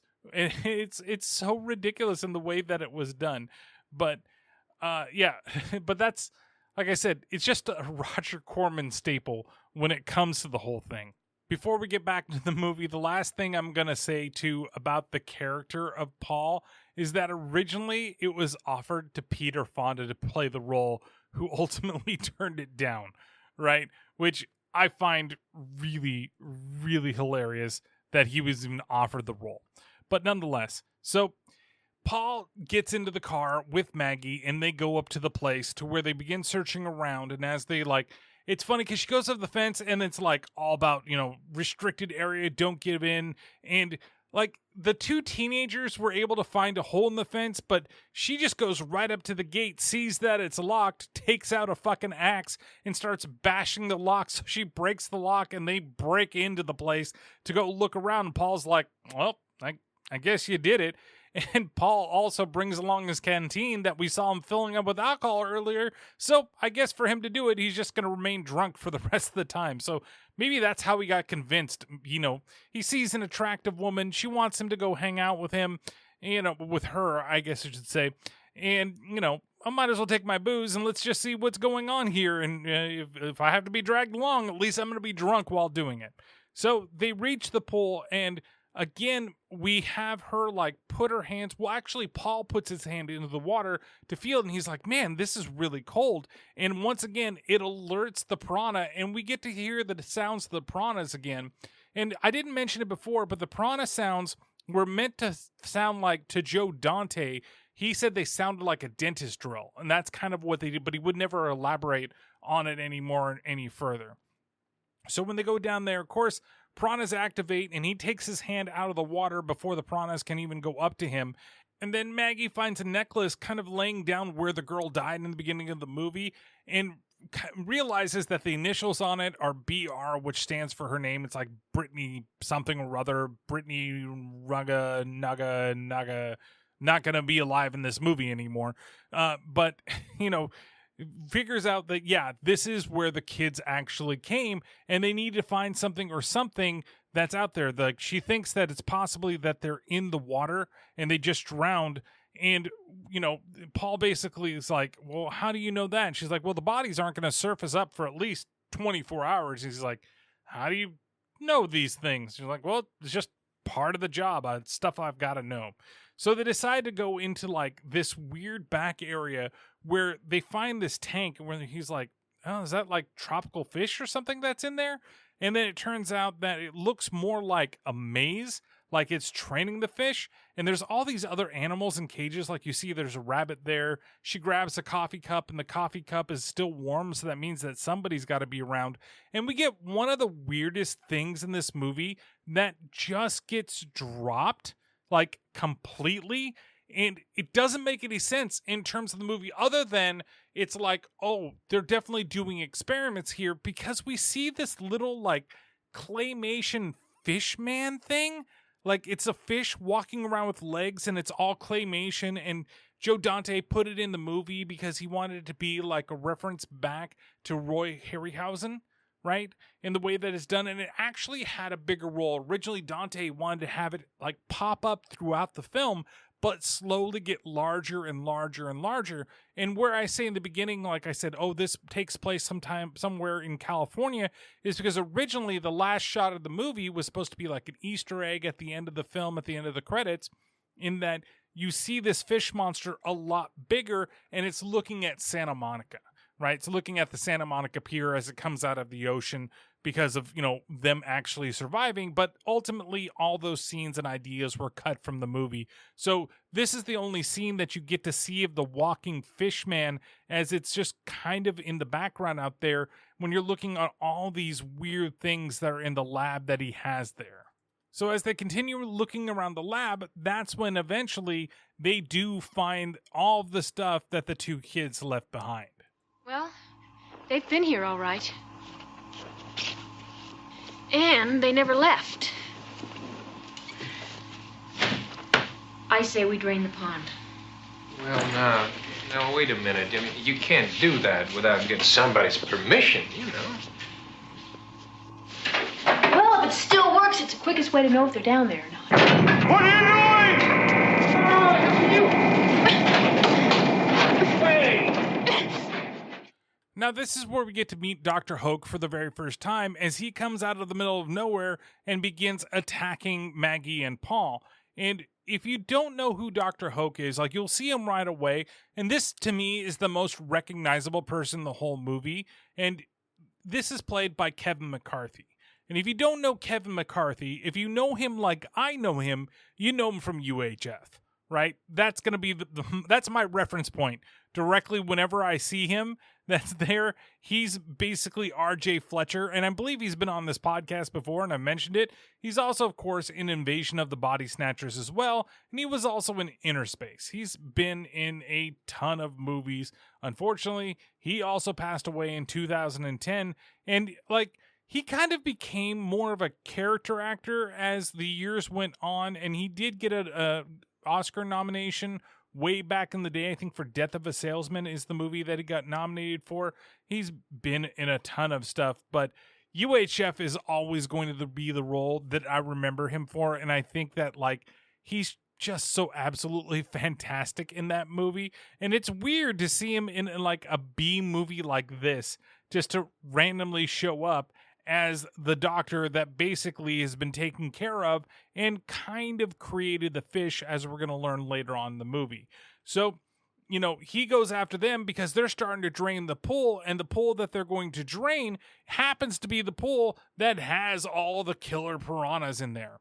And so, and we still have yet to see the piranhas at this point. Like, we've only seen like eyes open up and like just little things here or there. But when we finally do see them, I'm going to just tell you right now, they're not like super impressive or anything like that. So Dr. Hoke starts attacking Paul, and he starts choking him down with like a pipe against his neck. And that's when Maggie comes up behind him because he wants to turn off the switch, and she knocks him out with the canteen that, you know, good old Paul's been drinking his liquor in. She asks him for a drink real fast because she's trying to calm herself down, like, and she thinks it's water. And he straight up tells him, that's not water that's in there. And she drinks it, and she's like, ugh. And it's like, he told you it's not water in there. That's all of his booze that he's been drinking the entire time you guys have been together. And you should have expected it. And he's, of course, Paul's also upset that she put a dent in the can by knocking, you know, the poor good doctor over here out cold for a moment. So after the pool has been drained, they go out into the, you know, the pool itself to see if they can see anything, and they find some random bones in the pool. He's breathing. No thanks to you. Well, what was I supposed to do? He had you by the throat. I would have got loose in a second. Look at this. You put a dent in it. Could I have a sip of that, please? It's not water.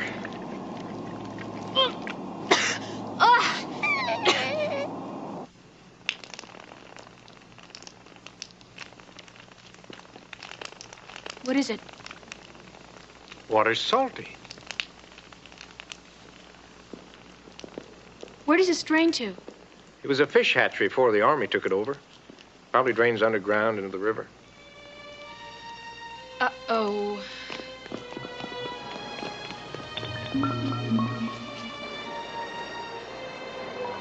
I think it's a dog. Well, I don't suppose they would have fit through here.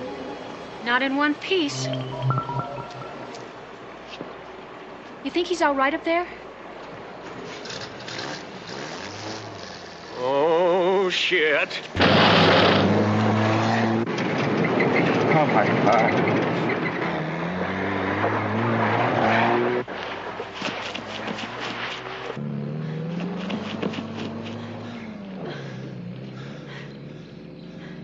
I guess I must have left the keys in it.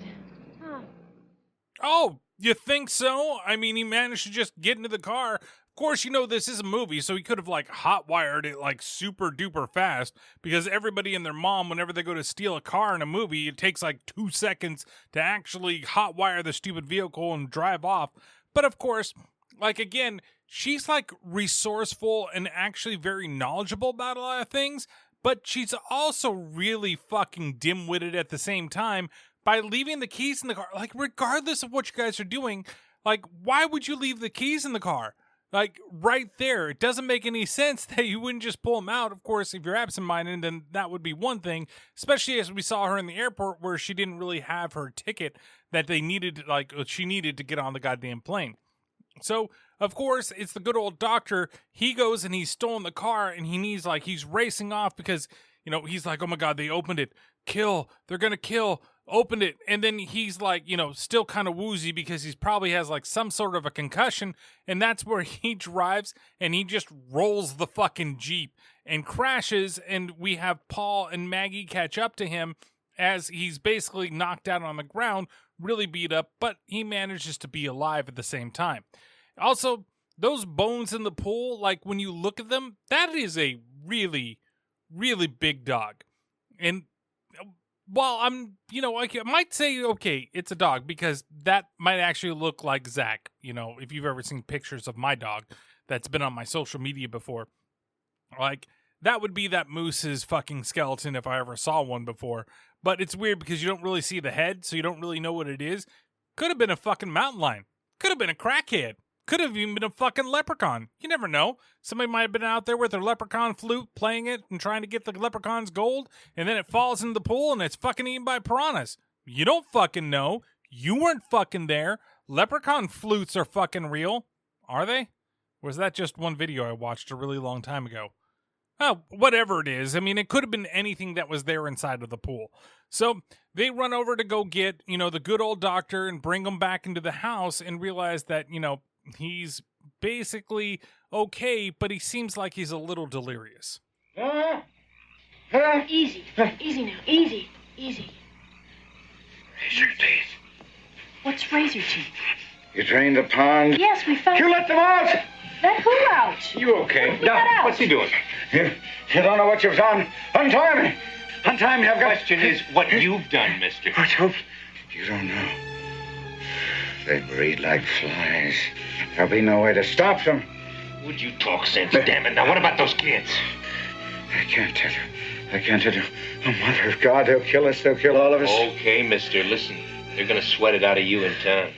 They'll kill us. What have we done? So yeah, the good doctor, he's not doing very well. He's, acting like a raving lunatic in the whole situation. They've tied him down to the bed because, he tried to steal the goddamn car and run and get the hell out of there. But it was more like he was trying to right the wrongs of the fact that, these now killer piranhas that were in that, what we found out to be a fish breeding facility that happens to be a government facility. Okay, I guess that's what we've got going on here, but he stole the car, he ran off. Of course, they're going to tie him down, even though he's bleeding pretty badly and he's really beaten up after he got a concussion. And now he's gotten into a car accident where the Jeep flipped over like 6 times and almost exploded and damaged the property immensely. I mean, she's not getting her, deposit back. But you know what? Fuck it. She didn't pay for the deposit. So, of course, who cares if she gets anything back? And now he's basically like sitting out. And Maggie is honestly really concerned for him. But at the same time, she's really trying to get one over Paul. And Paul really, he can't catch a hint. He thinks someone's going to kill him. He's right. I am if he steps out of line. Do you have any cigarettes? No. Quit a year ago. Interfered with my drinking. Do you mind if I come in for a minute? Sure.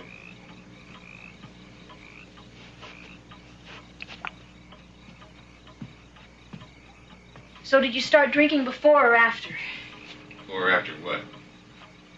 Your wife left you. What the hell kind of question is that? Look, I'm sorry. I mean, I was just interested. Do you mind if I sit here? Go ahead.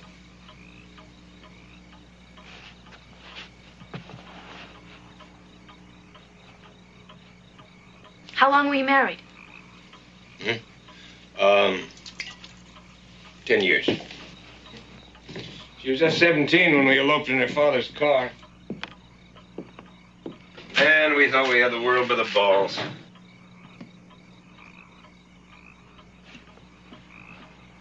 Where did you live?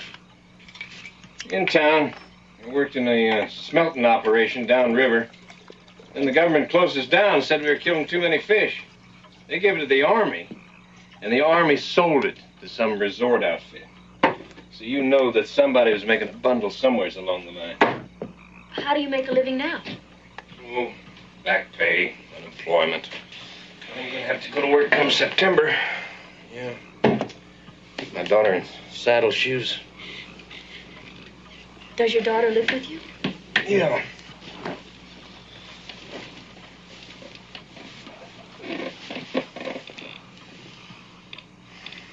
What's wrong? Mm-hmm. You're so tense. Hmm? I don't know. Guess I'm not used to being around people.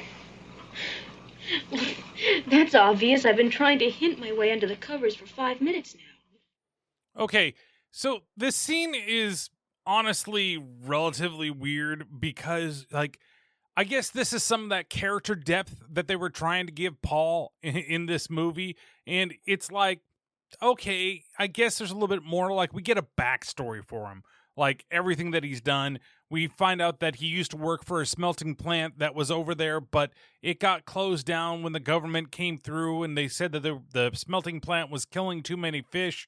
But then all of a sudden there's this weird fish hatchery that's being run by the government. Like, you don't think that that's weird at all?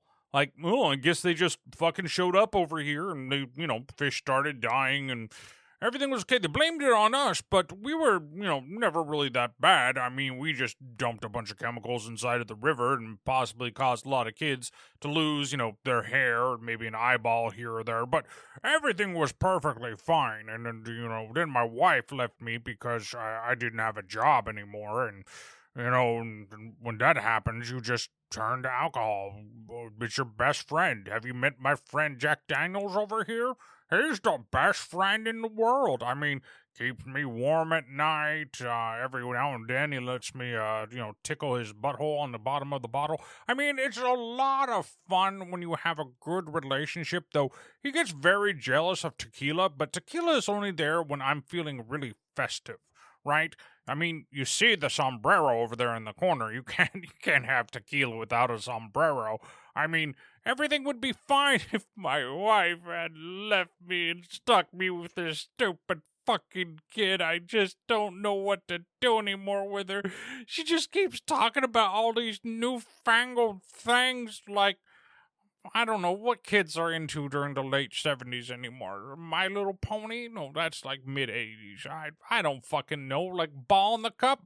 Yeah, she's just so obsessed with the ball in the cup that it's driven me to drinking so much every day, and I haven't felt the touch of anybody else but my good old friend Jack when he tickles my butt. I mean, no, we're not going there with this one. I mean, Jack's weird enough with fucking the fish. I just can't be like him, like having fucking bottles fuck me at the same time.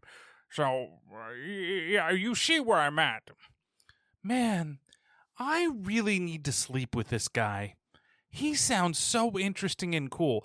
And it's like they make the joke that she's trying to get into his pants there at the end with the whole situation. What's funny is that in the novelization of this, again, I can't believe there's a novelization of this movie, she does sleep with him. Like, that actually does happen in the book, but it doesn't happen here in the movie. Like, they just kind of give a little bit of innuendo, like it's supposed to be a joke that, she's slowly moving closer and closer to him. She comes to the room, she asks him a couple questions. Is it okay if I sit over here? And then when he goes to go get more booze inside of the kitchen, then she moves to where he would sit down, and then he sits right next to her because, fuck you, bitch, this is my couch. I'll sit where the fuck I want, and I didn't invite you to come over here. That's like the look on his face that he has right there, too. And then, like, he literally grabs a blanket and just starts throwing, like, is that how you're going to sleep on the couch? You're just going to sleep standing up with the blanket over your feet? Like, you don't have a bed? You can't go somewhere else? You're just going to fucking sit and sleep right here? I guess when you have your friend Jack keeping you company, tequila is your side bitch, I guess that's the way that you do everything. But she's still, like, I don't get, like, her being attracted to him. Like, not to say that, at least in the context of this movie, he's not a bad-looking guy. The actor's not a bad-looking guy. And, she's pretty cute, too, at the same time. But, like, there's nothing to play on in the way, maybe in the book it's novelized better than it is here. But in the movie, there's nothing to, like, really get you into this, like, hey, she's really into him, other than she says this at the end of this line, hey, why haven't we fucked yet? I mean, that's basically what she needs to come out and say so that they can go. And he's just, like, really surprised. Wow, you actually want to touch me? No human being's ever done that to me in quite some time since my wife left me about 2 days ago. Oh, only 2 days? Well, we can still fuck. It's okay. Oh, okay. Well, let's get it on. Can Jack watch? What about tequila? Maybe tequila can join in? Are you into that? I mean, be pretty fun. Put a nice sombrero on you. You know what I'm saying? So we go to the next morning, and they're out there on the docks, and they basically are trying to figure out how to get the doctor from the house because he's definitely injured. They need to take him, to the doctors, to the hospital down there to have him checked out. And there's only one way that they're going to be able to get downstream. No way that we're going to get this guy down to town without your jeep. We have to do something. He might have fractured his skull. Well, we got to get him to the dam. There's usually a ranger there. How do we get there? On a raft. Come on, stop kidding. How do we get there? You'll see. I read my daughter Huckleberry Finn last summer. She wanted to light out for the territory, so we settled on this as a compromise. Looks authentic. Yeah, cut all the logs ourselves. Not a single nail in her. It's all lashing. Where's your daughter now? Summer camp, other side of the dam. Just how sturdy is this thing? Well, I think it'll hold 3 people. Well, to tell you the truth, we never tried it. My daughter's afraid of the river. So you read your daughter Huckleberry Finn. Okay, no, nothing wrong with that. I mean, always introduce them into good literature. You can have this out there. You can do the whole thing. And then she decides that, hey, I want to build a raft. I want to go down river and do this stuff. But she's fucking afraid of the river, so you can't do it anyway. So it just sits there, and you just magically have this raft that you guys made that you've never used before and never tested. Looks like it's been sitting there for quite some time because there are just fucking leaves all over the place. And those are like the greenest leaves that I've seen on top of a raft. Usually when you see a bunch of leaves on the ground, they've at least changed some colors. That looks like somebody just picked them up fresh from somewhere and just threw them on top of it. But you know what? Hey, that thing is actually built pretty well for a goddamn drunkard.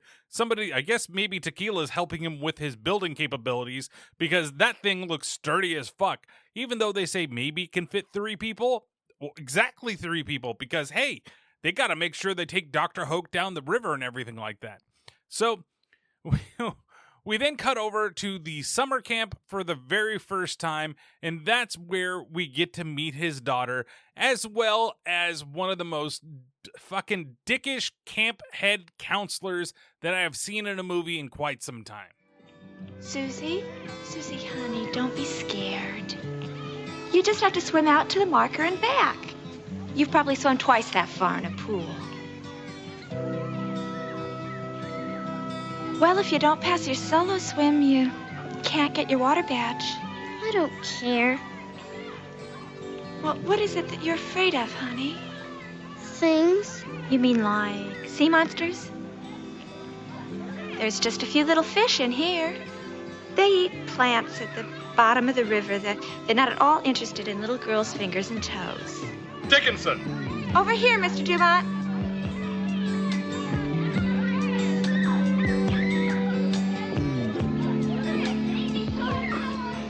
Letter for you, Dickinson. That same boy. Oh, thank you. Still haven't tackled your solo swim, Grogan? No, sir. Oh, she's kind of afraid of things in the water. Things? What thing? Fish? People eat fish, Grogan. Fish don't eat people. Do you want to be the one to lose the camp competition for the minnows? Of course you don't. She's doing really well in handicrafts. Handicrafts? Handicrafts don't take any nerve, any intestinal fortitude. You know what that means, Grogan? Yes, sir. Guts. Right. Is there any mail for her? Nope. Skunked again, Grogan. Grogan! Guts! Okay, first off, there's no mail for her whatsoever. I get it. Her dad's not that far away, right? He's got to be just a little ways upstream. Of course, he doesn't really have a car, and all he has is a raft to get anywhere he needs to go, right? Like, how do you work in this area, too, if you don't have a stable means of transportation? There's absolutely no way. He used to work at the smelting plant. What did he do? Take the fucking raft? Oh, no, he didn't take the raft because the raft hasn't been used. I mean, the idea, I guess, is that they recently have, like, created it within the last, I don't know, month or two, let's say, before she goes off to summer camp. But seriously, how did he get to and from work? I really want to know this. This is like one of those weird things in movies when they do these types of things. Oh, he lives all by himself in the middle of nowhere, but he had a job that he recently lost, and in September he's going to have to start looking for work once again. But hey, that's perfectly fine because things. But he's not able to go anywhere? Like, seriously, does he have a kayak? Does he have anything else? Because even when you look at, like, the dock that he had out there, like, is there anything that would, like, tell you that he has another, like, stable means of transportation to get anywhere? I mean, if he had a boat that he would use to get down to where he worked, wouldn't they use that instead of using this really shitty raft that was there? Or did, like, the wife take the car in the divorce? They only had one car, and he only had one way to make sure they got to and from work, and the wife said, nope, I'm gonna take that shit. Or are we doing something more, and it's not really a divorce, as it's like, you know, she's hidden in the lake somewhere, right? And they're just calling it a divorce for everything that's going on. So I really don't know how he's able to, like, keep a stable fucking job if he doesn't have a reliable means of transportation. Maybe he just gets up in the morning, goes, jumps into the river, and then floats himself down to his job and gets changed over there. I don't know. He just has, like, you know, waterproof backpack that he keeps all his clothes in as he just floats down the river every morning. Gets up at the bright, you know, stroke of dawn, makes sure that the cock crows, and then he jumps in the river and he's down there by work by the time he needs to fucking start. But then how does he get back home? Maybe he just gets a ride. Or, of course, that could have been the way he did things, too, is he just was getting rides from people all the time. Oh, hey, you just, you know, can you pick me up, Joe, on the way over there? Everything will be fine. And then we have Mr. Dickhead over here, the head of the count, that she's afraid of the water. She doesn't want to go in there. And of course, this is a very, like, 70s, 80s mentality when it comes to these things, where it's like, you know, people don't want to do it at all. And they're just like, you know, I'm just afraid and I don't want to do things. And it's always like, well, fuck it. Suck it up, buttercup, and you're going to go out there and you're going to do it fucking anyway. There's no fucking crying out here. I don't care if you have an irrational fear of the fucking water. You're going to get in there, you're going to swim me 17 fucking laps until your arms fall off and you're not afraid of the fucking water anymore. So just get the fuck out there and stop being a little crybaby bitch, you little shit. It's basically the way that you treated kids back in the 70s and 80s. Hell, you know, I'm surprised that my dad didn't treat me like that at times. So my dad has always been kind of a pushover with some of the shit that's going on. They were like, oh, you don't want to do it? Guess what? You don't have to do it because I was always forced to do these things. But I want you to at least try. You need to at least try. Don't just fucking give up right away, right? Which that kind of should have been the whole thing that they had going on in this situation, which was, you know, at least try one time. Like, just jump in the water. If you don't like it, you don't have to do it. But no, he's worried about them losing some big championship thing. You don't want to upset the other water minnows, do you?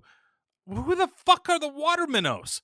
I guess it's like some competition within the camp. You know, and then, of course, she's, you know, not getting her letters from anything. And like I said, like, not even her mom is fucking writing her. Like, nobody is. And he's basically like, ha ha, tough shit. That's why you're a little pussy. Yeah, that's right. I called you a pussy, you little bitch.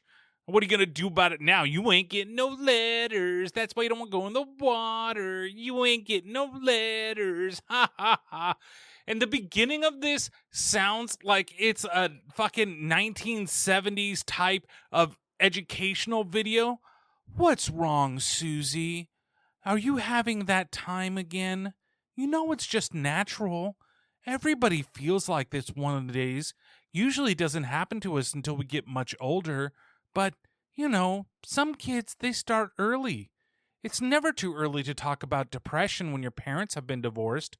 What, you think I was going to talk about something else? No, Susie. I know you're hurting inside. You just don't want to turn to sex, drugs, or rock and roll because that's the wrong thing to do. It's okay when you get into college, but right now at your age, it's not the best thing in the world. So just cheer up and get in the goddamn river before I call you a fucking little bitch again, you little pussy. Get out there. Go swim me 17 fucking laps. Like, there's this one video that it's from back in the day where it's like a mom that walks in on her son masturbating, and it is the music in this is the same fucking music, I swear to God. And she walks in, "Oh, hi, Ricky. Yeah, I saw you doing that." Like, it's so fucking ridiculous and fucking hilarious, but it sounds exactly like this camp counselor is talking to little Susie over here. Also, Susie is like the most generic name in the fucking world when it comes to these things. But nonetheless, so we get to meet the other camp counselors, and we finally get the camp added to the film. And this is one of those things I think could have been left out of the film entirely, right? There's a big scene with it in there, and I guess it gets you some dread and like terror that's going to be coming because, oh my God, the piranhas are going to go down there and they're going to go get all the kids.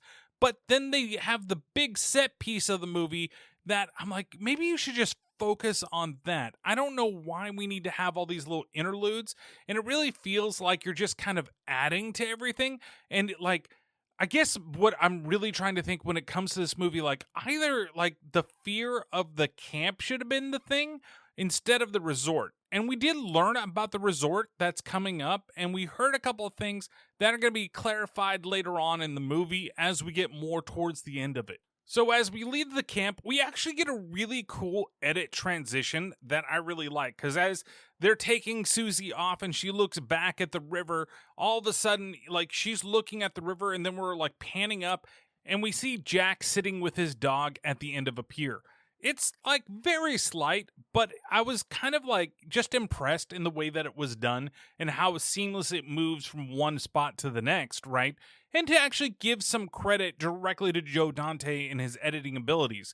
Again, the movie itself, to be completely honest with you, even though the movie is as cheesy as it is, as 70s as it is, like the editing and the directing are really well done. Like, this is probably more than this movie deserves. Like I said, with that scene earlier with Jack, in that scene really doesn't seem to fit the movie in terms of what we're expecting the movie to be. Like, shots and the way that some things are edited in the movie really are done really well in this. And so Jack sits on the edge of the pier as he begins to talk to his dog about an old dog that he had, and eventually he ends up getting piranha'd. Hey, Brandy. I ever tell you about that other dog of mine called Philip? Well, Philip, he was in Baltimore with me. He was a good dog.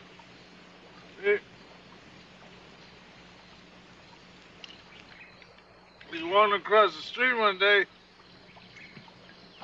and he walked right in front of a trolley car. Trolley car ran over his tail. It surprised him. He turned around, and the trolley car... I'm telling you a story. The trolley car ran over his head. That's what you call losing your head over a little piece of tail. Hey, pretty funny, huh?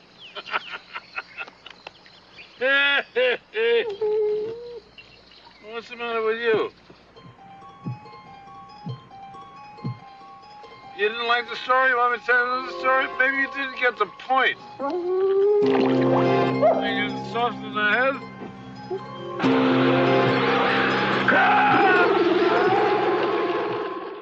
Okay, so what was the point of the story? Was it really a funny joke? Okay, I guess the joke's kind of funny that he like got his tail run over by a trolley, and then he went and what? He went back for his tail, and then his head got run over. You know, he lost his head for a little tail. Okay, that joke's kind of funny, but the overall story to the dog is like, hey, don't go chasing tail or you're gonna get your head chopped off. Hey, you want to hear about this time this other dog under my care died and in stupid fucking things because I didn't have him on a goddamn leash and he was just running around? Like, I don't know exactly what the story is. What's the moral of this story for the dog? What should the dog, like, know? What should the dog actually understand coming out of this story? And he's a dog. All he hears is blah, blah, blah, blah, blah, blah, blah, blah, blah, tail, blah, blah, blah, blah, blah, blah, blah, blah, head, blah, blah, blah, blah, blah, blah, sit, blah, blah, blah, gonna kill you. What? Like, what did the dog have to hear in this whole story? And the dog is freaking out because, of course, there's something in the water that's coming up. And this is the first time we kind of get a decent view of the piranhas, and the piranhas themselves are literally just fish, like plastic fish on a goddamn stick. That is how they did the budget for the fucking piranhas in this movie. And supposedly they have like razor teeth or some shit like that is what they're supposed to have, like metal teeth or whatever, as they explain it later on, or at least I think Hoke does kind of explain what the teeth are like in the movie. But at the same time, it's like, okay, what is the whole thing with the piranha? Like, they don't look super fucking scary, and they basically just kind of like bash up. It was like $50,000 in budget for the effects in this movie, and I can kind of guess where most of the money went to the movie in one of the effects for the film that happens much later on, and probably that weird claymation fish man that they made that never shows up again in this movie, period. So what I'm really trying to say in this whole thing is that the story's moral really is that you better watch what you're fucking doing, or else you're gonna get fucking killed, which is ultimately what happens to Jack, right? Because he tells the story, he's not really paying attention. Jack's also drunk off his fucking ass too, hanging out with his dog as he's sitting on the edge of the river throwing in like bait or something into the river. I guess maybe he's gonna go fishing or some shit, to which, well, it looks like he's just throwing piece of his like fucking sandwich in the river or some shit. Like, here's a piece of pastrami, enjoy, fishies. And then that's what the piranhas get. They jump out, they eat it real fast, and then they decide, this is really good. What else can I possibly eat out here? Oh, I'm going to eat your legs. And so they eat up poor, Jack's legs, and Jack, unfortunately, dies from his injuries here. Well, we don't know if he's really dead yet. And the thing is I don't even see, like, any type of sandwiches or anything on the edge of the pier. He just throws something into the water. It looks like maybe he's been catching fish, but the fish look like one piece already looks like it's been filleted, right? He's got a fishing line, he's got all this stuff, and he's just enjoying himself inside the river. And then that's when his legs get attacked by the piranhas. And we don't really get a very good look at the piranhas. Like, we do, but it's not like super, like, we get a better one later when they're swimming through the water and it looks so goddamn cheesy. But poor Jack gets attacked, and then we go back over to Paul and Maggie and Dr. Hoke, who are sitting on the boat, and we get to hear a little bit about what Dr. Hoke's been doing. Okay, my friend. Number one, what happened to those kids? All right, then try number two. What were you doing up at the army site? Stop that! Oh, he speaks. Hey, keep your hand out of the water. What's wrong with the water? Since you're talking this morning, buddy, how about a name? Hoke. Dr. Robert Hoke. What's wrong with the water? The water is filled with carnivorous fish. Piranha. Oh, Christ. In here? How did they get in? You let them in when you drained the pond at the test site. Paul. Piranha are tropical fish. Look, this is cold mountain water. They wouldn't last in here for a minute. What about that skeleton? Okay. Well, what would piranha be doing up in that pond? Huh? Untie me. Hey. What if I dip you in the water a little bit first, Doc? See if you're making the whole thing up or not. Huh? Brandy. Jack's dog. Is he always so ferocious? I don't think I ever heard him do more than roll over and beg for food. We better take a look. So they don't really get a whole lot out of Dr. Hoke in this situation, right? They basically just, learn that the piranha are in the water, and he definitely blames it on them because, yeah, they are the ones to release everything. And then this brings me to my next, big quandary that I didn't even ask towards the beginning of this movie, and that's when they drained the pond, there was only one skeleton in the goddamn pool. right? The thing that they drained, the fish hatchery that they drained that went out into the river, unless, of course, like their bones were completely picked clean of all muscle and everything like that, and they weren't attached anymore, and each small pit of bone went down the drain and is somewhere floating in the goddamn river, which it should be, right? The bodies couldn't fit. The one set, like, skeleton that's there that they found, that's the dog skeleton, that thing's basically intact. It's really white. It's like bleached down there. And yet there aren't two other bodies in there. What? Did he go fishing for them? Like, did he know? Did they float up to the top and then the good old doctor decided to fish out the bodies because there can't be any fucking evidence in here? Yet at the same time, he leaves a dead dog's body in there? Like, that doesn't make any sense. Like, they should have just drained the pool. And there should have been two fresh skeletons down there and not just the one dog body to like prove that, hey, there's something else down there, right? Like they could have gone at least even find one because like the girl that was in there, she reached her hand up and she was trying to drag herself out and he could have come down there and been like, I'm going to pull you out, but you died. And then we at least found the dude's body that would have been picked clean, right? So, and then he's just not really want to talk about anything other than the fact that, hey, there's piranhas in that water, so don't you dare put your hands in there or anything like that. So, hey, what do they know? So then they come across, Jack's body, basically, in the next scene that we've got here, as his dog Brandy is barking on the side of the river, and they decide to pull up and see what's going on. They don't notice Jack anywhere, so they decide to go looking around, and of course, they're being very skeptical about the whole piranha thing. Oh yeah, it's piranhas. There's no way they can live around here. Don't they live in like hot, warm temperatures? And this is like really cold water? But he jumped inside, or he didn't jump inside the feeding pool area or the breeding pool. He put his hand in the water for a second and realized that the water was really, really cold. And so, all of a sudden when they get on land, the dog brings them over to a junked out car that's there, and they manage to follow a trail of blood until they finally get to Jack's body. And his feet are completely torn asunder. And he basically bled to death. They figure out that he probably dragged himself up onto the shore, but then he wasn't able to last much longer because basically from his mid-calf down, see why I was afraid of that fucking water? All of his bones are exposed, but a lot of the fabric and tissue is still there. All the muscles and tissue, just a lot of the flesh is completely gone where the piranhas ate all the goddamn flesh. And honestly, I think we see a total, if we're just talking about two schools, of maybe 8 piranha, yet they breed really, really fast and spread really, really fast. So shouldn't we have hundreds of piranha in the goddamn water?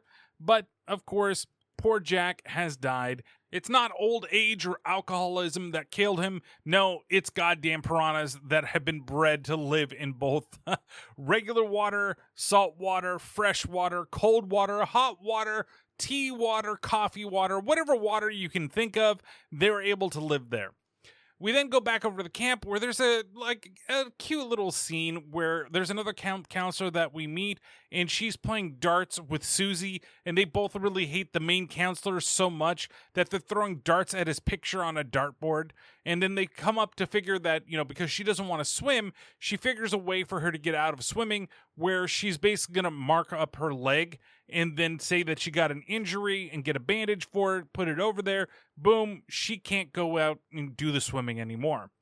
Then we go back into the river and we see that there's a father and son and they're doing some fishing. It almost looks like he's doing that, I forget what it's called, but it's a type of catfishing that they do down in the South where they actually have the catfish go up their arm and then they pull the catfish out of the water, right?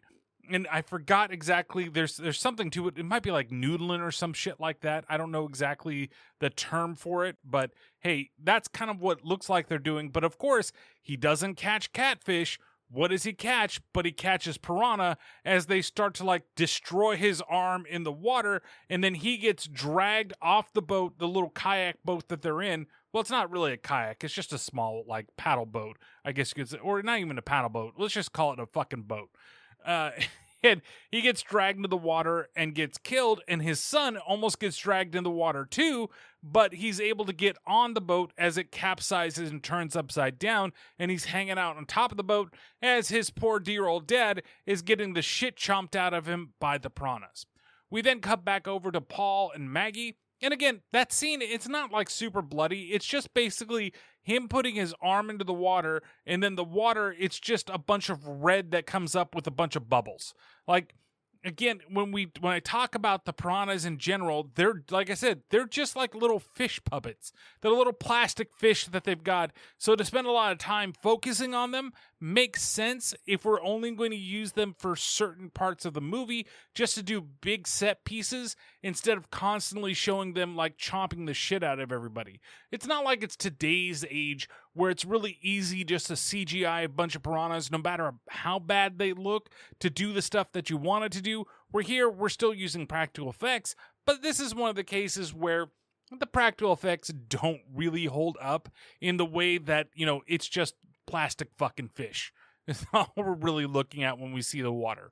But for them to do the stuff where, the water is bubbling and the blood is spreading around, it's effective without having to be like super gory and, still kind of scary, and you still kind of get that like feeling of dread because you don't know if you can go in the water. Is it this time the piranha is going to attack, or is it next time? And it just happens to be every time the camera is on somebody that's focusing in on the water. So we go back over to Maggie, Dr. Hoke, and Paul, as now Maggie and Paul both believe that there are piranhas in the water after they've basically seen the eaten legs of Jack over there, and Dr. Hoke gets to explain how and why the piranhas were made. The government paid you? Of course they pay, whether it's germ warfare, the bomb, chemical warfare. There's plenty of money, special agencies. I know, they pay. They pay a lot better than they do in private research. For raising fish. No. It's a matter of genetics. Radiation, selective breeding. They called it Operation Razor Teeth. What was it all for? To destroy the river systems of the North Vietnamese. Our goal was to develop a strain of this killer fish that could survive in cold water and then breed at an accelerated rate. We had everything. Blank check. And then the war ended. You sound disappointed. They poisoned the water. After all that work, they poisoned the water. But some survived. We developed a lot of mutants, and a few of them were able to resist the poison. They ate their own dead, and then began to breed. Like some wild species. Suddenly there were hundreds, maybe thousands. Our tax dollars at work, huh? Well, that's science in the service of the defense effort. Sure. We're spreading strains of bacteria in the subway system. You put them in the river where they could kill people, including civilians, and little kids swimming in the rivers. I never killed anybody. If you want to talk about killing, you talk to your politicians, the military people. No, I'm a scientist. Kids in the water. What? The dam. They let the water through every couple of days, to keep the level steady on the new lake. The resorts down there, summer camp. Oh, those kids, come on. Okay, now we gotta think about the kids. Won't somebody think of the children? I mean, there were piranhas down there, and the fact that there are possibly thousands of these, and we never see thousands of piranhas. I get it. This is budget limitation in this type of movie. It's not meant to be something that we're going to see where we see thousands, if not hundreds of thousands, if not millions of piranhas. Like, it's not something that we're going to see in this movie. I understand that. But it's just funny because they say, we don't know how many there are, and we see like a total of 8, right? Like that's, and even when the Jack got attacked, we saw maybe 3 that were doing the attacking at the time, 1 at most in a couple of little scenes that they put there, but we never see like a giant school of piranha just take down one person. And yeah, it ends up being like the set pieces where we have that feeling that there are a lot more piranha because they're not just attacking one person, right? where we got it earlier and we had the piranha attacking the dad, or the set of piranhas attacking the dad. We don't ever see the amount that are attacking him, but they're only killing him. They're not actually doing it to anybody else. And then, they're going with the kind of the cliched thing in terms of the storytelling where I'm just a scientist. I didn't kill anybody. I didn't do anything. I'm just the one that made the thing that killed the people. And then at the same time, like, he's like, you let them into the river. Like Paul's telling Dr. Hoke over here, technically, Paul, it wasn't Dr. Hoke. It was you. You and Maggie are the ones that flushed out the fucking, breeding center that they had down there and decided that, before you knew anything about the piranhas. So technically, yeah, it's not him that released it, but you guys didn't do it on purpose. So I'm not really blaming you guys at all either. But he's kind of a dick to go like, this is my life's work. And they decided to poison the rivers and kill off most of the piranhas that we're doing because, and I think really when he's talking about you put them in the rivers where like kids and families are, I think that was originally where they were breeding them, was around here in the rivers, and that they polluted the rivers so that they would kill them off, right? And I think that's what he's talking about instead of the current frame time, but it's still kind of funny, but they don't really go into the fact, except for a little bit earlier, just for a moment, but the fact that they release this menace upon everybody, even though I would say that later on in the movie that Paul kind of like takes it into his own hands because he realizes that they fucked up and they need to be the ones to stop this thing, especially as the military gets involved in this movie, and we all know how that's gonna fucking go when it comes to these things. But hey, nonetheless, so, they continue on floating down the river for a little while longer. And while they're talking about the kids, that's when they flash over to the summer camp and see all the kids playing in the water. We go back over to the boat, and Hulk really, he tries to rationalize why he's not to blame. It was pure research. No scrounging for grant money, no academic politics. You don't know what that means to a scientist. You fed them. You kept them alive. I continued the experiment. There was so much more I could do with the species. So much further I could take them.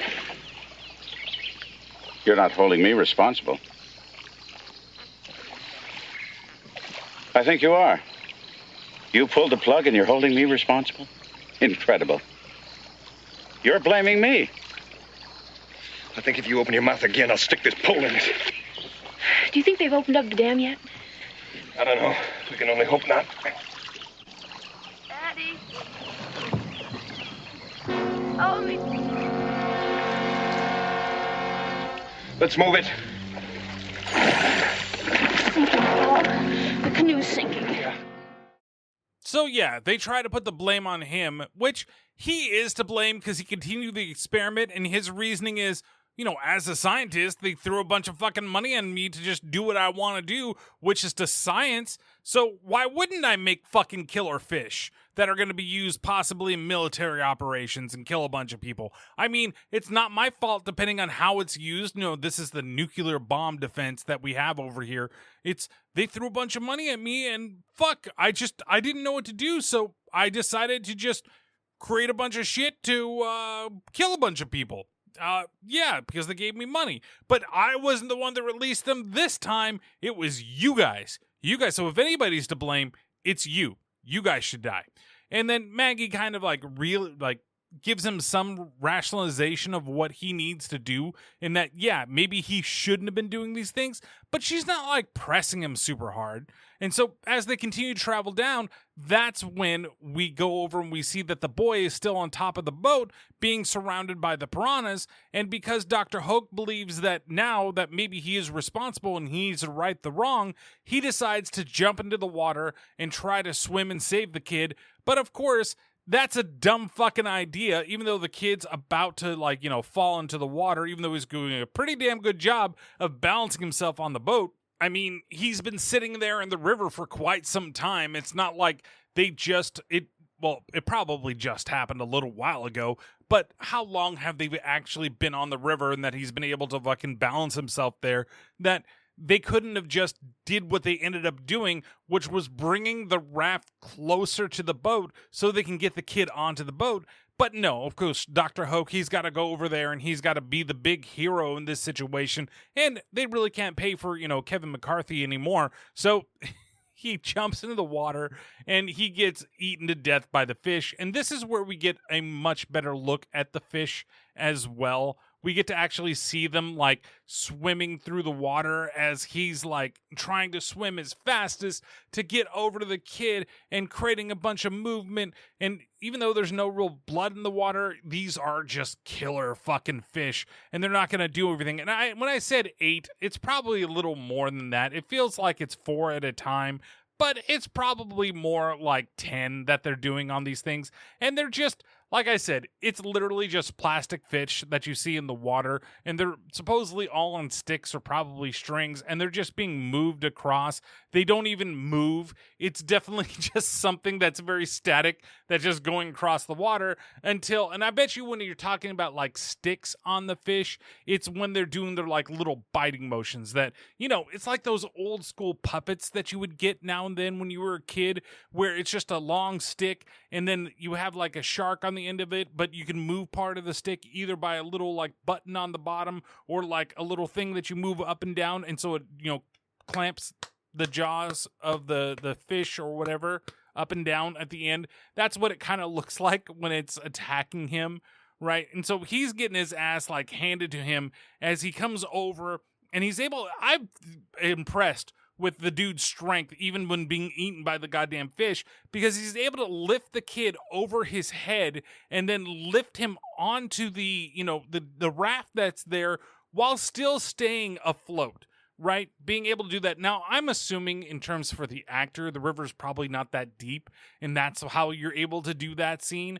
But in general, just if the water was relatively deep and you couldn't stand in the riverbed, like being able to lift this kid and having that fortitude while little fucking, monster fish are just biting the ever-loving shit out of you, you wouldn't be able to survive that situation and be able to perfectly lift him in. You'd end up dumping that kid in the water with you too, and the kid would be just as dead as you are. So they get the kid up onto the boat, saving his life, and actually end up pulling Dr. Hoke onto the boat as well, but unfortunately, the good doctor is dead from his injuries.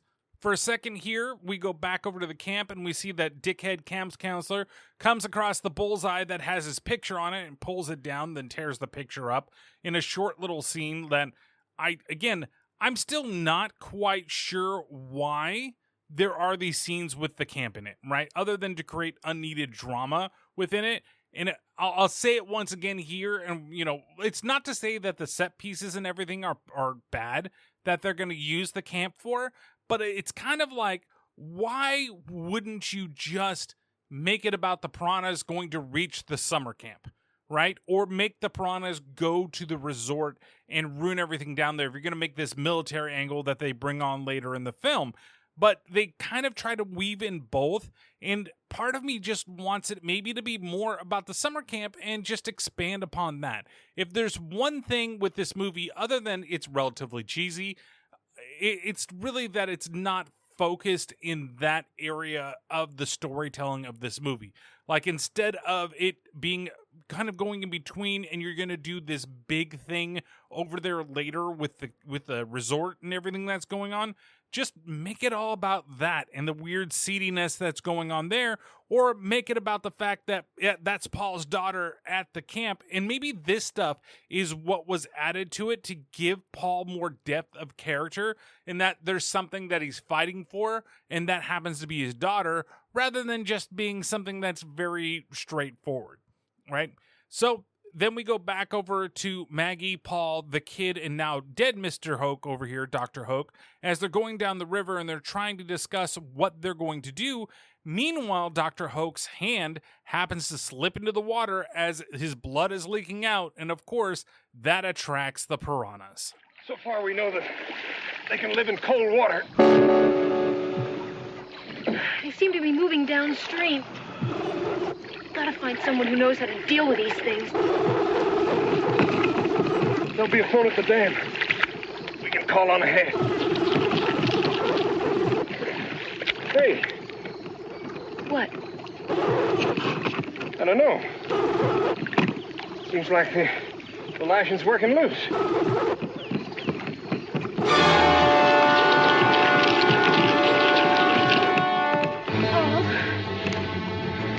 There's something under us.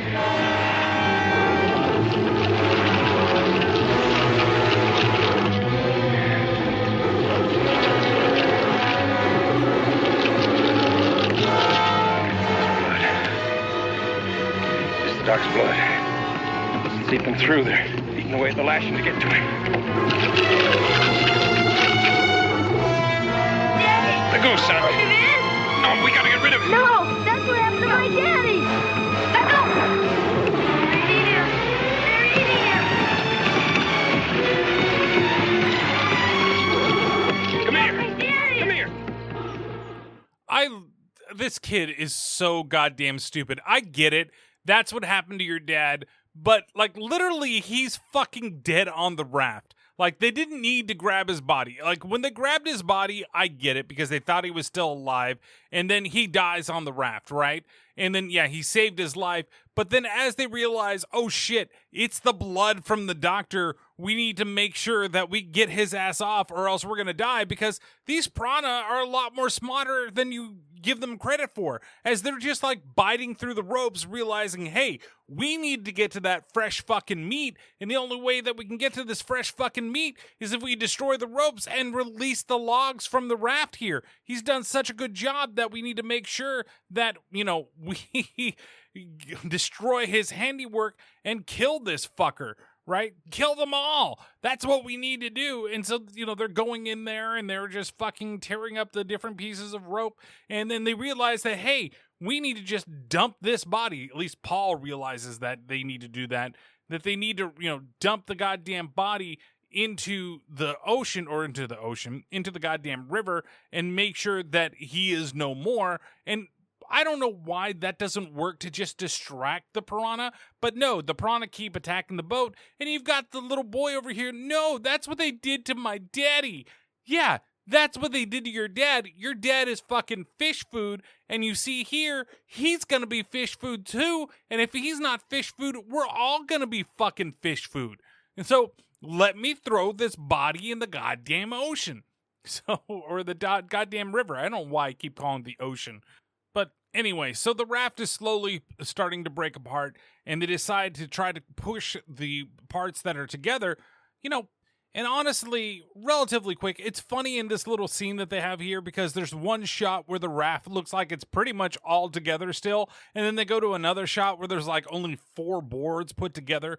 And of course, the tension is pretty good in this scene as they're trying to get closer and closer to the edge of the river. And then there's just really terrible cuts where they don't even show them jumping from the raft. Like, they show feet jumping off the raft, and then it cuts to like grass on the ground, and then they're all like just jumping from off screen on top of the ground and surviving the whole thing. It's really fucking cheesy.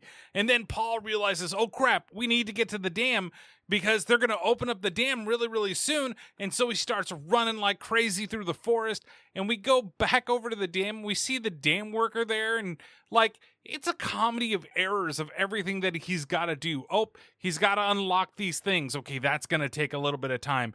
And then he's like busy watching this cartoon on screen. It's like an old Max Fleischer cartoon where there is a fish that's trying to like grab onto the hook. He's trying to grab a worm, but the worm's tricking him to grabbing onto the hook.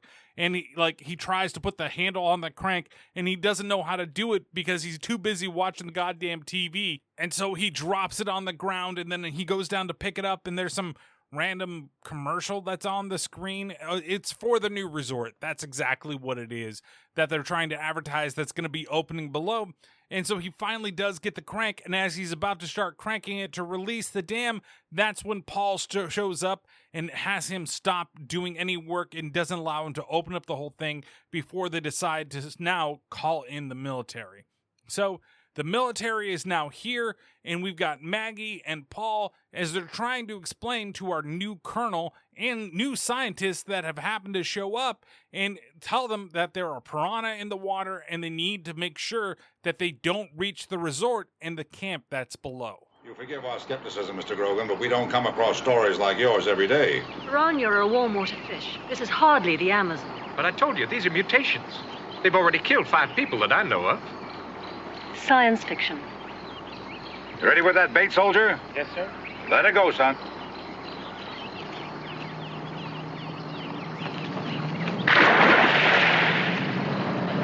Actually, a piranha was caught once in a pond in Miami in 72, I believe. But the Fish and Game Commission poisoned the water, and that, of course, was that. That was that, huh? I mean, the rumors persisted, you know, but... Pull it in, son.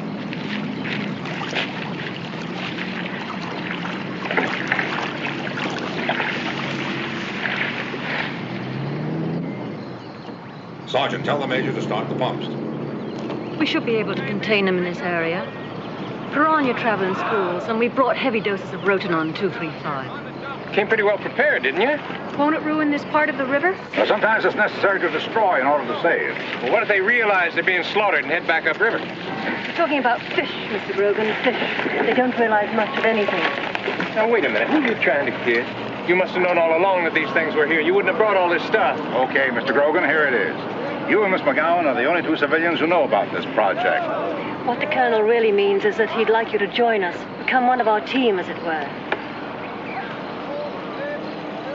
It figures.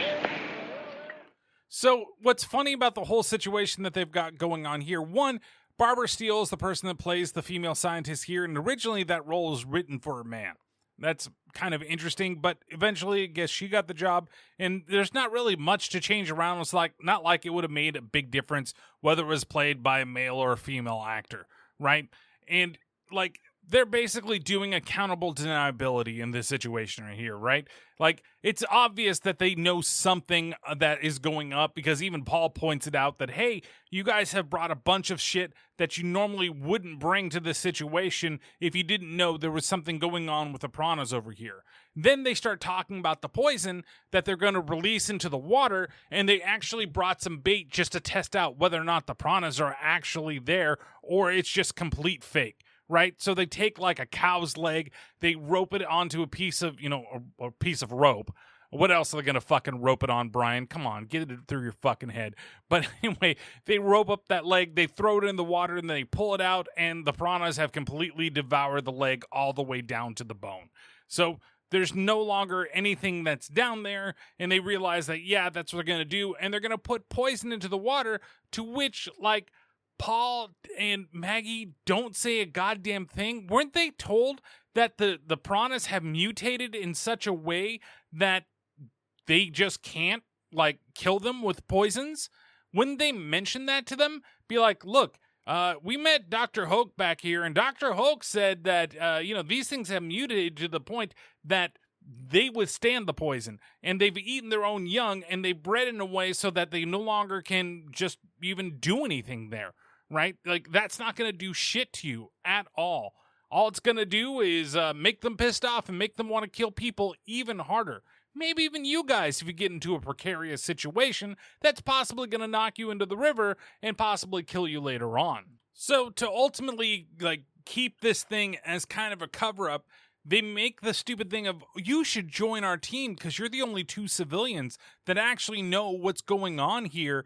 And it's, Paul automatically looks at them like, yeah, sure, that's exactly why you want us to join your team. So that way that, we can help with the whole piranha situation and not cover this shit up. But of course, they go off with him, and he tries to explain that, basically calls the fucking colonel an idiot here in this thing, because he's like, you can't even read a fucking map, as he explains that the dam is not the only way that the piranhas could get down to where the kids are and where the resort is, as they begin to pump a bunch of poison inside the water as well.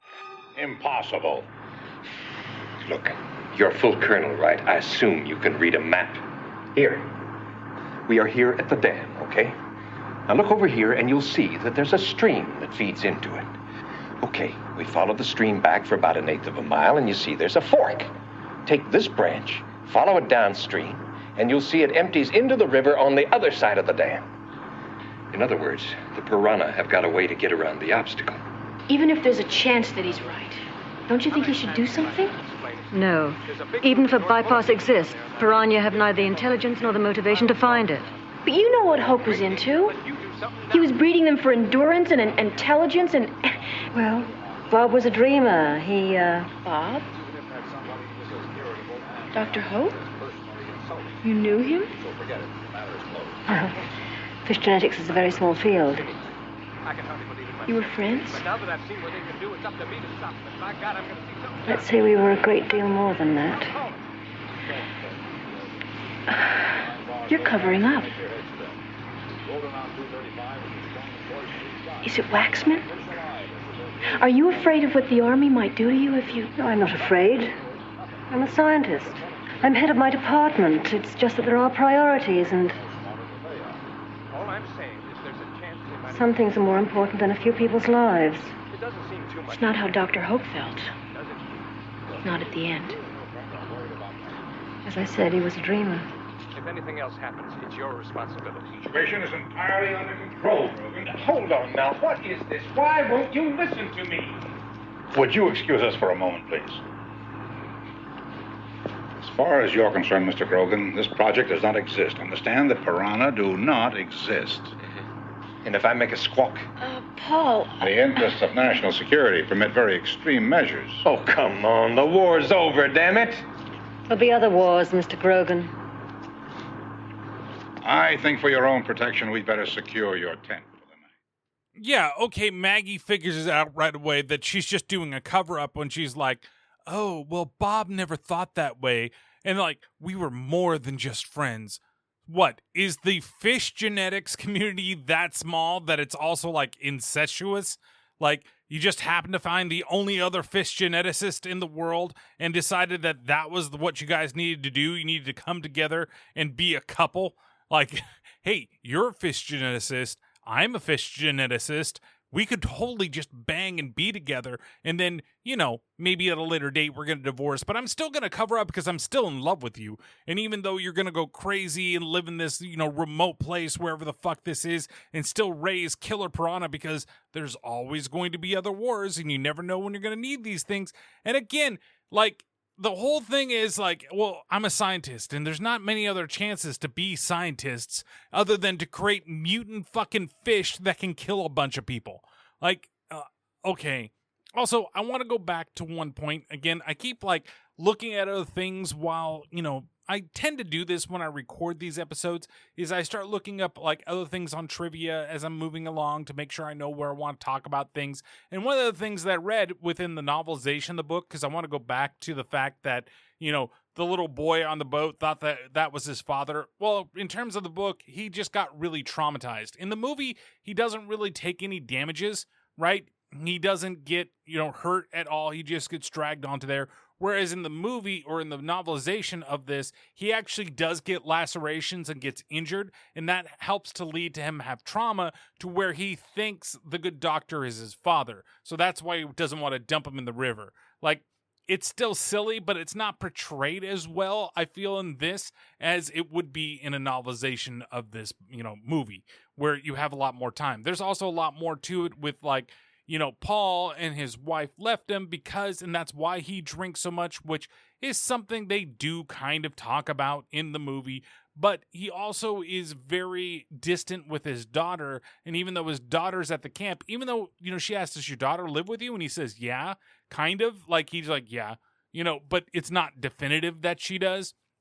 It seems like in the book, she doesn't. And then he doesn't even like have a good relationship with her. He's very distant with her to the fact that he's the one that doesn't even write any letters to the daughter. So that scene is meant to emphasize the fact that he's not really a part of her life. And the camp counselor that helps the daughter has disdain for him because he doesn't do anything for his daughter and never shows up, which again is not showcased in the movie in general.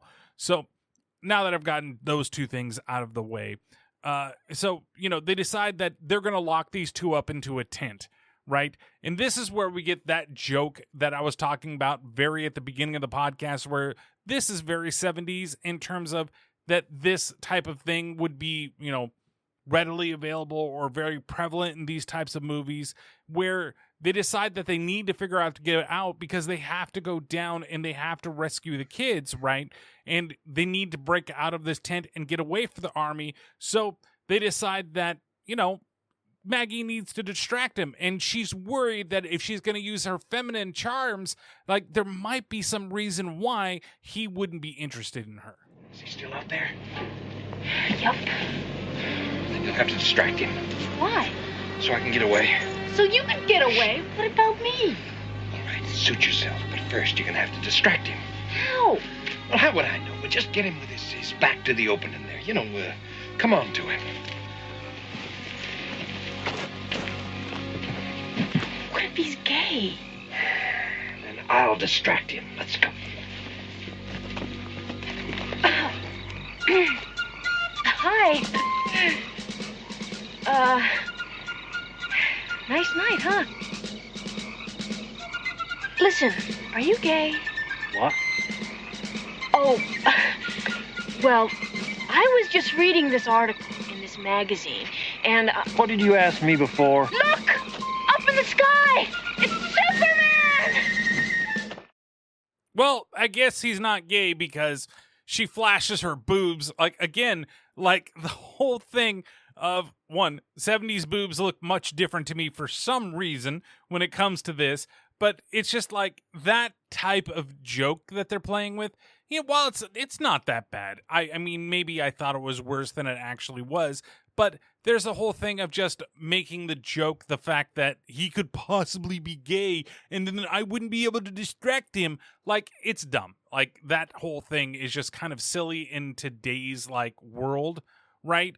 But back then, that's just a common joke. And like I said, it's not that bad, but it's just like, it feels really out of place, and I could see some people really complaining about it, even though there's not much to complain about.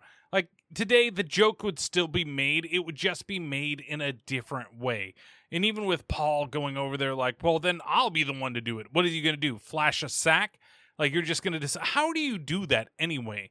Like, it's really easy for ladies to, like, flash men. You just, either, in this case, again, nobody's wearing a goddamn bra in this movie. You just unbutton the shirt, you pull it open like you're fucking Hulk Hogan, and then, boom, there's tits in your face. I mean, a guy's not going to necessarily do that. A dude that's into dudes, if you lift up your shirt, he's not going to be like, those are some nice movies. Unless, he's into bears, but Paul's not a bear at all. So you got to flash something else, which I guess is going to be your dick. But, depending on the type of person that you are, and even then with your pants, like, you got to zip it down real fast. You can't just, like, pull open your pants and boom, your fucking dick is out unless you're going commando and unless you have buttoned up fucking jeans or something like that. But you're basically going to be, like, fiddling with yourself, where the guy's going to be like, what the fuck is he doing? Is he, like, going to start whacking it in front of me? But no, you're going to pull out your fucking dick and you're going to be like, hey, you like this? What, are you going to pull it out and start fucking helicoptering all over the place? Just moving it around? Hey, look at this. Oh, yeah, you like the way that spins? Ooh, would you like to see some sack cleavage? We got some right here. Let me just pull these up a little bit so you can get maybe a couple pubes from the left side. Like, I really don't know. Or are you going to, like, turn around and, like, show them your butthole like you're a fucking juggalo or something like that? I'm going to prove to you I'm not a cop. Here, look at my asshole. Like, is that what you're going to do? I don't know. I mean, I'm not really into flashing dudes or flashing anybody for that matter.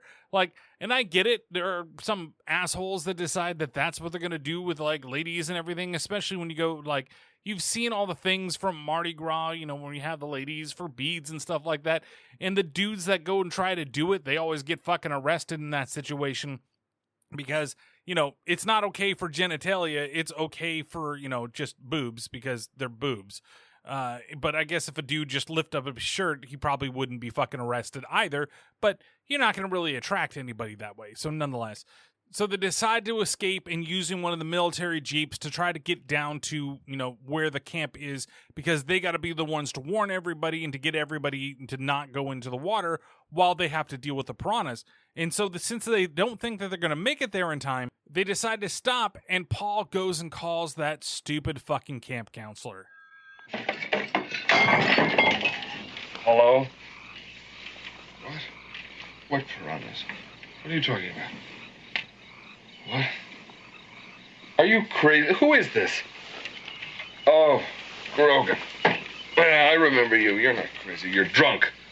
No, I don't want to talk to her. I'm sure she's as drunk as you are. You wake me up again, I'll have the cops on you. What? No, you can't talk to your daughter. Sober up, Grogan, and fly right.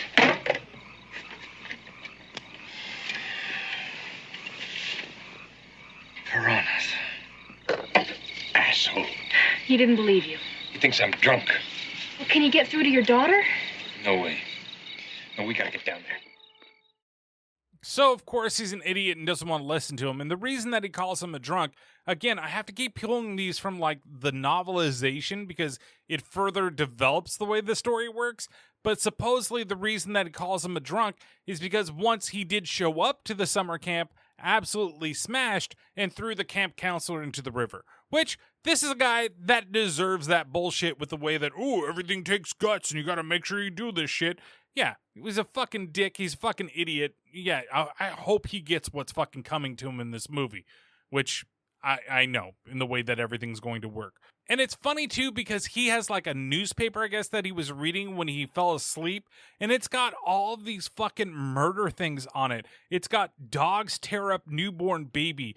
It's got another headline of Big Rattler bites teen. It has something about a shotgun serial killer or something on it. Like, Jesus fucking Christ, is everything about something or somebody fucking killing somebody else? There's another thing that's on there for like a reward for some, like if somebody finds somebody, it's like $100 reward for finding something. Or I actually think it says 10 G's, which is $10,000, right? To find this person. I don't even know what the fuck is up with everything on this newspaper that they have, that they printed this thing with serial killers out there killing people. And I bet you there's a bunch of like, it's a bunch of Easter eggs for things in the movie or to references to other like horror movies, other stuff like that. But I just don't know them all. There's even a couple of pictures that are there that look oddly familiar, but I'm not sure what exactly they're referencing. So they're decided that they need to get down there. And as they start to drive off and drive away real fast, they're actually stopped by the cops, which of course talks to the military and gets convinced that they need to be silenced. Paul, behind us. No way we can outrun him in this thing. Well, maybe we can talk to him. Maybe he'll believe us. Piranha, huh? And where did they come from? From an Army test site up on the mountain. That's posted up there. There's no trespassing. Posted or not, 2 people have been killed up there, and more have been killed all along the river. You've got to believe us. Oh, now, wait. Say, aren't you Grogan? Yeah, that's right. Uh-huh, I remember. Yeah, we had you in on a drunk and disorderly last month. I am not drunk. Damn it, you give me a breath test, whatever you want, only please, would you listen to me? Yeah, well, I think I'm going to take you up on that, buddy. Back to the station. And while we're there, you can explain what you're doing this time of night in an Army staff car. And don't you get any notions, man. Because I got my gun in my other hand here. Okay? Okie dokie. Let's go.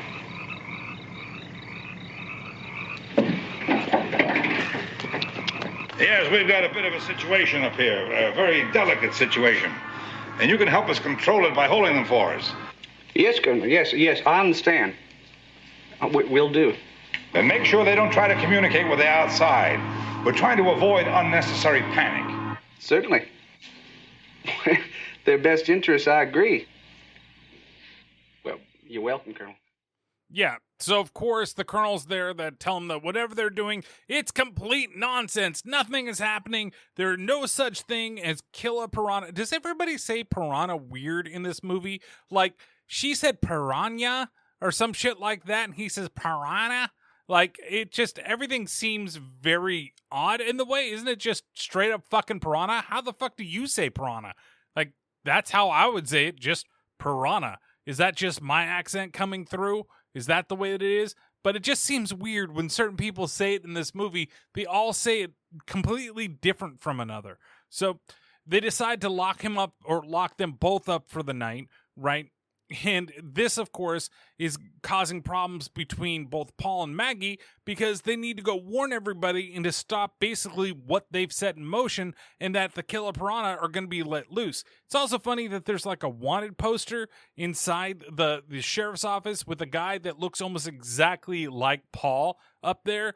And everybody knows Paul too because he seems to be like the big drunk in the community as well. And that's what they just assume that, oh yeah, he's just a big drunk. And now the colonel is totally just confirming my whole suspicions on the whole thing. And we're just going to allow you to rot there in the cell. And as he goes back to basically tell him that, they try to be like, hey, you're going to have blood on your hands. And he's like, well, whatever. I really don't give a shit. We then go back over, well, we get to this scene with the camp counselor telling a scary story to the kids, and it's a cool little story and a cool little scene, and it's kind of fun with what they're doing with the kids and them being like all like scared and everything like that. And yeah, it's meant to be like a sheep's and wolf's clothing type of thing, or vice versa, wolf and sheep's clothing, I guess I should actually be saying, because even at the end of it, like she points and she's like pretending to like rip off her head and she goes, it's you.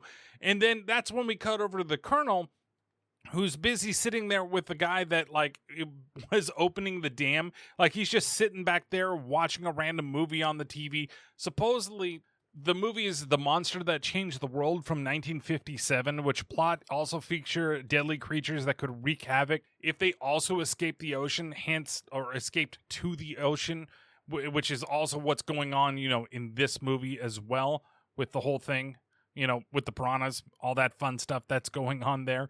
And that's where we get the introduction of Dick Miller. Now, you all should know who Dick Miller is. He's been in a bunch of stuff. He's been on the podcast before in a couple of different movies. Most notable for me, he's in Chopping Mall, which I love. I love that movie so much. It's so cheesy. It's so perfectly 80s.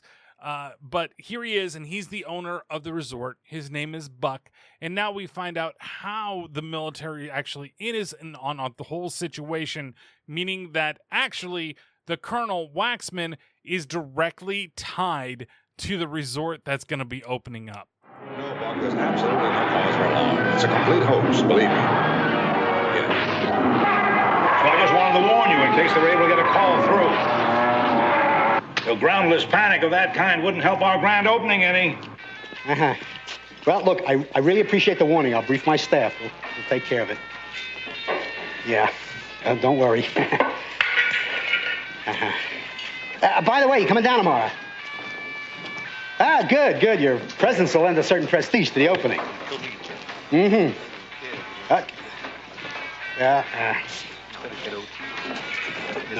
No, Colonel. Nobody knows about your investment.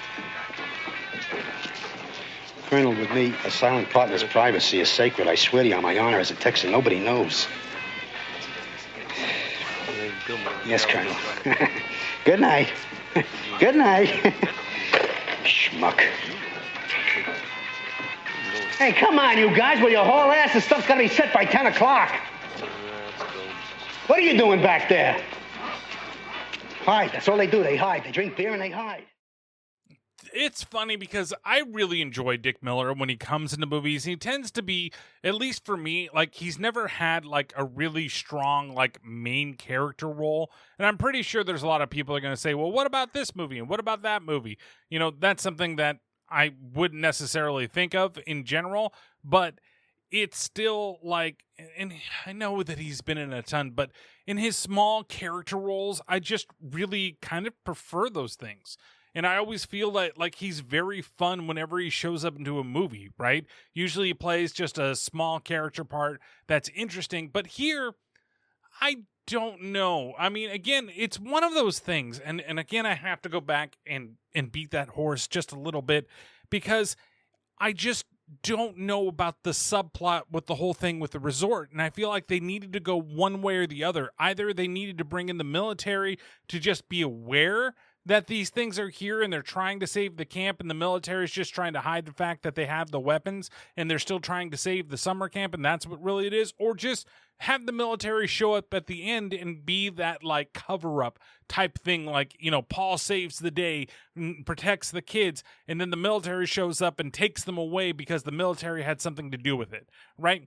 If like it's that type of thing, that's fine. You know, you just kind of go that way, but you get these little things with, okay, so the colonel has now put money into the resort and doesn't want the resort to be closed because of the piranhas, because he put so much money into this thing, and that's the reason why Like, they're not doing any more with the piranhas, not to cover up the fact that it's some type of, like, government weapon, like, mutated in a lab weapon. Instead, it's to preserve the fact that he's connected to the resort and he's going to make a bunch of money off of it unless it doesn't open up. And if it doesn't open up, he's not going to get anything out of it.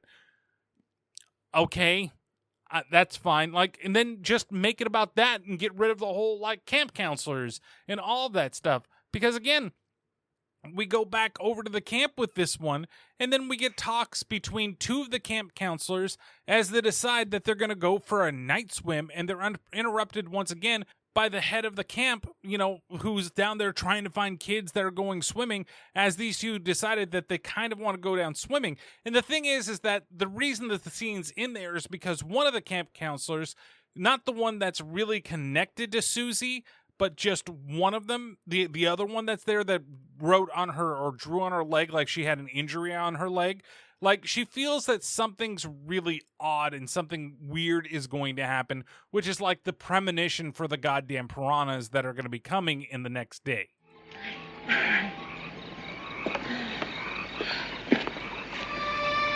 I always like it at night. Yeah, me too. It's like it's resting. Hey, you want to race me, Puss? To the island? Yeah.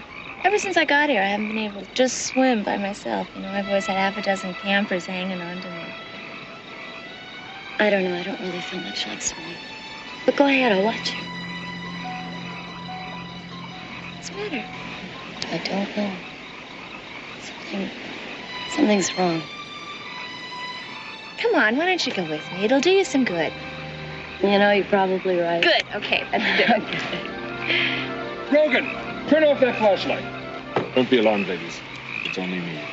There's a rumor some of the campers are coming down here for midnight swims. Well, if I catch any of them swimming, they'll be in pretty hot water, I can tell you. What are you doing around here, by the way? Oh, well, we just came I down thought I heard some campers swimming. We came down to look. Yeah, Swimming? Where? Over by the waterfall. The waterfall? Yes. Is that where they're doing it? What was that? it sounded like campers on the other side of the lake. Other side of the lake? Thank you. Kimbrough, is that you? Well, there's always tomorrow for that swim. Yeah, let's do it tomorrow. Again, like, he's a goddamn idiot. It's so ridiculous, too, because she, like, literally picks up a stone and just throws it into the water right next to him. And he's like, what's that? Like, it's right here. Oh, it must happen across the lake. Across the lake. Even though the sound was very close by, it must be across the lake. There's no way that it could be this close. I have super hearing. Yeah, I'm a goddamn superhero. I can hear this thing from across the goddamn lake. Yeah. And then she, like, gets ready to go, like, swimming with the other counselor that's here. And when she gets to, like, pull off her shirt, again, not wearing a fucking bra, you don't get, like, a full, like, boob shot of her. But at the same time, it's just, like, does anybody wear a fucking bra in this movie anywhere?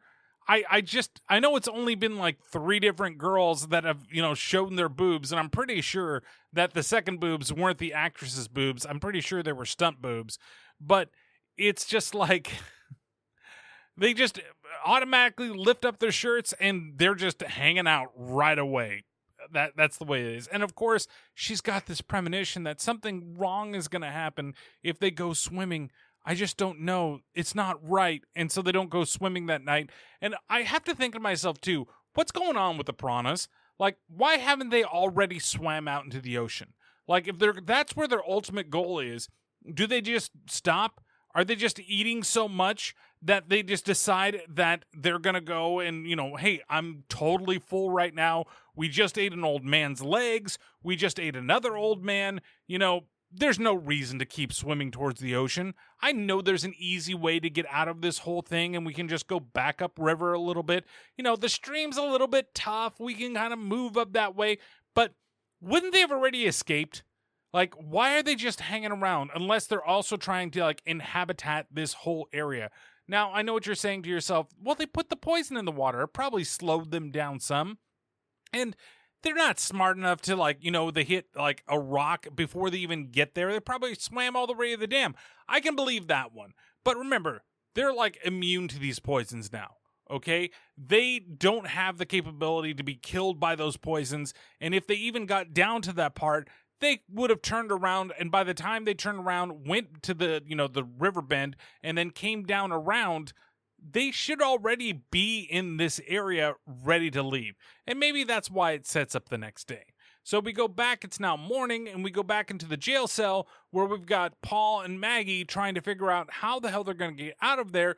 But Maggie, she actually has a very smart plan on how to get, well, because there's a very dumb fucking deputy that's inside of there to get out of the jail cell. What are you doing there? Did I ever tell you about Mo Schneider? Who's that?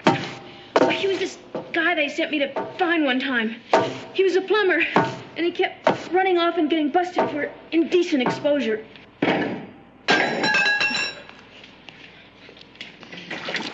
Hey, what are you doing there? Mo was in the pokey so many times that he developed a regular escape routine. Of course, being a plumber, he used what he knew best.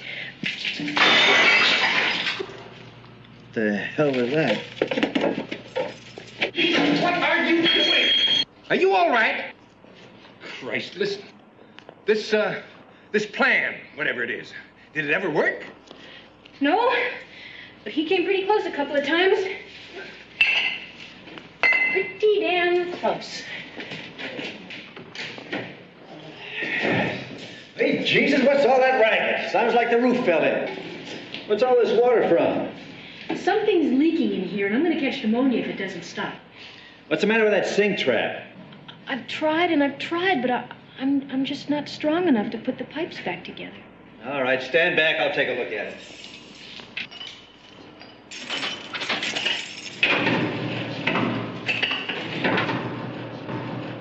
What the hell'd you do to this thing?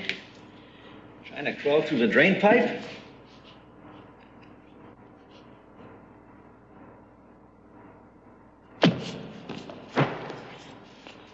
What's happening? What's going on? He's knocked out, but he's alive.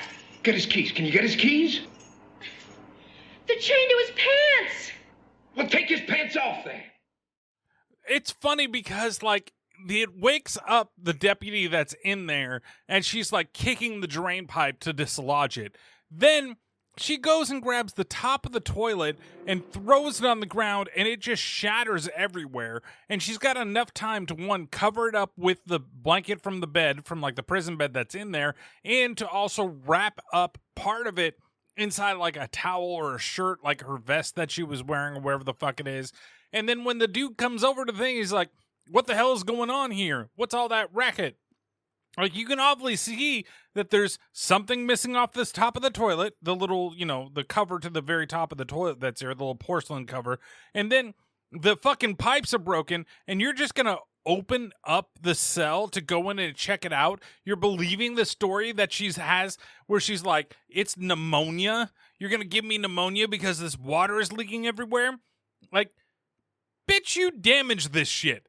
Like, you did that. Why is that missing? There's no way that I'm going there. Oh, no, it's a little lady. She can't possibly do anything. Why does she have her hands around her back?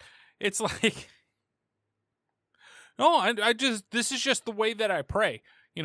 I got hands around my back. I pray this way, and I'm waiting. I'm just trying to show you that I'm not dangerous. That's why I'm keeping everything behind my back. There's nothing that's wrong with me. I'm not going to try to club you over the head with anything. I mean, wouldn't it be better if you just, like, raised your hands in the air? I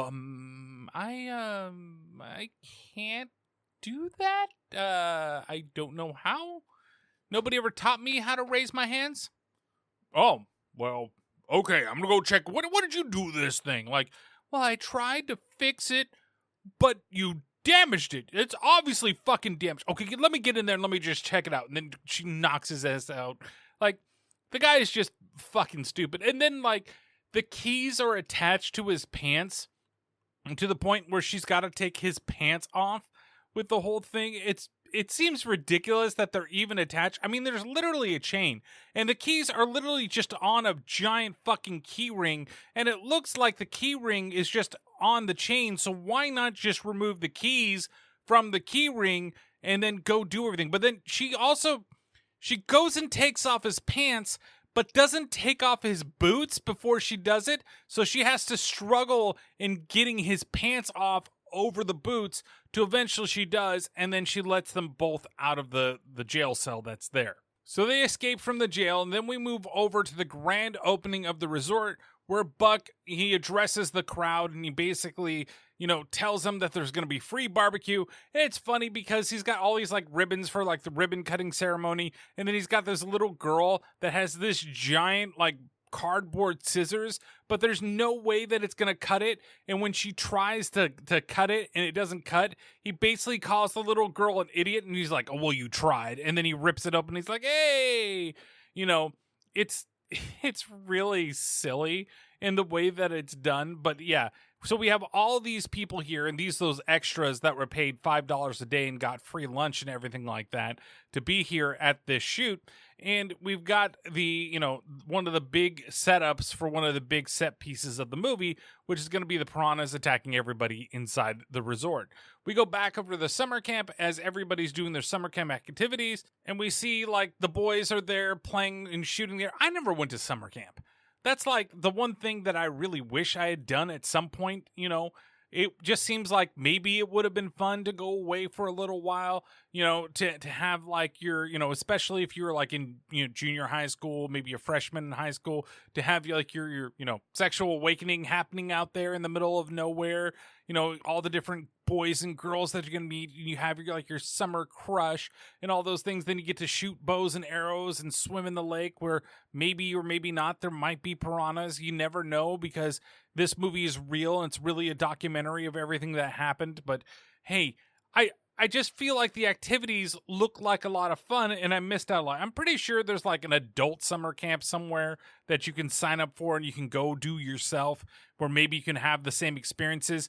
But I'm pretty sure I wouldn't want to run around in the skimpy ass shorts the boys are wearing around here without my shirt with the current, beer belly that's going on in this situation, because that wouldn't turn anybody on. But, scary stories around the campfire, all of that stuff would be pretty goddamn fun to do.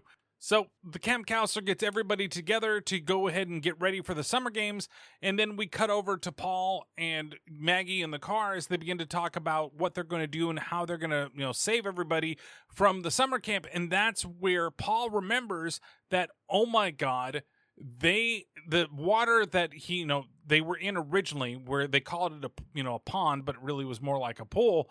It happens to be salt water, right? And the fact that it's salt water, the piranha, then he realizes, are trying to use the river to get out to the ocean. And if they get out into the ocean, then they're just going to spread like wildfire if they can, spread as much as they do. We then go back over to the camp, and we see all the kids getting ready to go into the water. And as the kids go into the water, we see Susie on the sideline reading comics. And, of course, the camp counselor comes up to her and basically says that you're going to have to go inside the fucking water. There's nothing else that you're going to have to do. Susie, of course, is the smarter of the two, hangs back for a moment, and then hides under one of the boats that are there on the shore and gets away from having to go into the water whatsoever. And we cut back over and we see that Paul and Maggie are driving really, really fast and erratically. He tries to cut around an RV at one point, and you can tell that the film speed is actually, technically it's slowed down to make it go faster, right? But, the scene is sped up for the whole scene to have them go and act like the car is driving really erratically on the highway as they're trying to focus where they're going. We go back over to the summer camp, and now the swimming has started. We have the two camp counselors out there on the lake in their little inner tube, and they're just having a relay race back and forth as Susie watches from the shore, and that's when tragedy begins to strike as our friends, the good old piranhas, decide that they're going to show up. Even as fast as Paul and them can race, they can't get any faster than the piranhas can going down there. And then everything is cut in between Paul and Maggie trying to race really fast and doing Dukes of Hazzard style jumps along the road. And then all of a sudden, one of the kids starts to feel something weird. It's not a change in them, but it's them being bit by the goddamn piranhas inside the lake. And then it slowly starts biting, like all the piranhas start biting the other kids, and they're biting a bunch of other kids. The camp counselors are realizing that something is going wrong out here. Not everything is right. What could possibly happening? There's another kid where like there's blood on his hands as he's getting up there, and they're all like panicking. And like I said, this is one of the set pieces of the movie, but it's not like the biggest set piece of the movie, which is when we get to the resort, right? And so, while I'm not a fan of the fact that we have these two storylines going, I am a fan of the fact that the camp counselor does have a piranha jump up and bite him in the face, right? But I'm a fan of the fact that this isn't like super detailed, and like the kids are being attacked, and it's, it's rare that you see kids put into a dangerous situation like this in any type of movie. A little more so back in the 70s and 60s, not so much 80s moving on. You rarely see kids get killed in horror movies, and if you do, it's for like immense shock factor that it's being done, or like it's like a fucking anime where the kid really is some ancient spirit that's 20,000 years old, so it's okay for them to be doing stuff as though they look like they're a little kid, right? It's one of those situations that's going on, like they get possessed or something like that. And so you have the kids being attacked by all the piranhas, and eventually, Susie notices that they need help, and she tries to pull a boat down, but she's too weak because she's just a little girl, right? She's probably maybe like 6, 7. There's no way that she's be able to move. Like, none of these little boys would be able to do it without some help as well. So, but she does notice that there is a little inflatable raft that she can grab, and instead takes that and brings it into the water to go rescue the two camp counselors.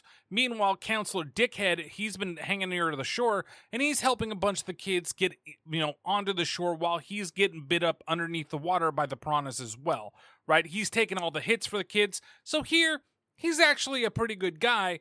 But unfortunately, what happens is when little Susie goes out there to go rescue the camp counselors, the two that are out in the water, unfortunately, one of them dies. She falls in the water as she's trying to get into the boat, and the piranhas end up getting her and killing her, and it kind of pisses me off because I don't think she should have died. And it's the one that was talking about, like, she has some weird things about going out there, something odd is going on. In fact, like, it should have been Counselor Dickhead over here that sacrificed himself for the kids and eventually died. Because the piranhas, they start to attack the inner tube that's out there. And even though the one blonde camp counselor is able to get on the boat perfectly fine, when the brunette tries to get onto the boat, one, it moves away because they're flailing around. And two, the piranhas pop the inner tube and she's unable to get there. And unfortunately, she dies. And I don't really know why they had to kill her off. I really do feel because, like, both of the girls really had big feelings for Susie and understood why she was going through what she's going through. And, and again, when we're talking about, like, the novelization of this movie, it seems like one of them had a deeper connection to her in general, which happens to be the one that survives. But I really wish the head of the camp counselors, like, his ass was the one that got dragged underneath, and he could have been heroic, right? He was already saving the bunch of kids. Eventually, though, he does fucking stop and just brings himself onto the docks and, like, collapses because he's been beat to shit, right? But eventually, Paul does show up, helps a bunch of kids out, gets one of the boats out of there, goes into the water, fishes a bunch of kids that still need help from the piranhas. As Maggie, she goes and she tries to warn Buck that piranhas are coming, but of course, he doesn't want to listen because he needs the money from the colonel. Susie! Daddy! There's a phone in there. You call the resort and warn him. I'll get those kids out of the water.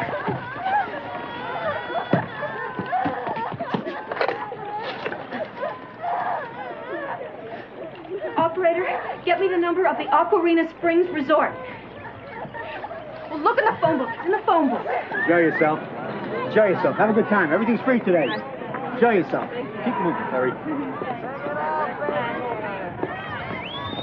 Wrong way, kid. This is the exit. Come on. Hey, baby. Gardner? Mr. Gardner? What is it? Oh, real important. Buck Gardner.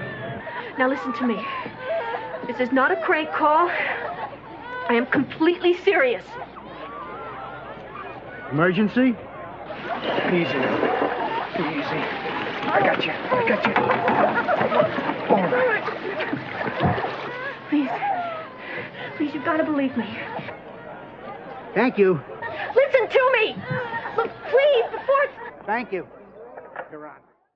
So, of course, Buck is a dick about the whole situation because he was told that they would be calling and possibly doing some prank stuff with him, and there's no such thing as piranhas, and the resort needs to open up, and they need to make sure that they have a great opening day because the investment that the Colonel put into the resort in general, which ultimately shut down where Paul was working, right? This whole thing was built on that same ground that it's like almost like an ancient Indian burial ground, but instead it's an ancient piranha burial ground or some shit like that. So because of Buck's refusal to, do anything about what Maggie's calling about, Paul and her decide that they need to go down there and they need to figure out some way to stop the piranhas from reaching the ocean.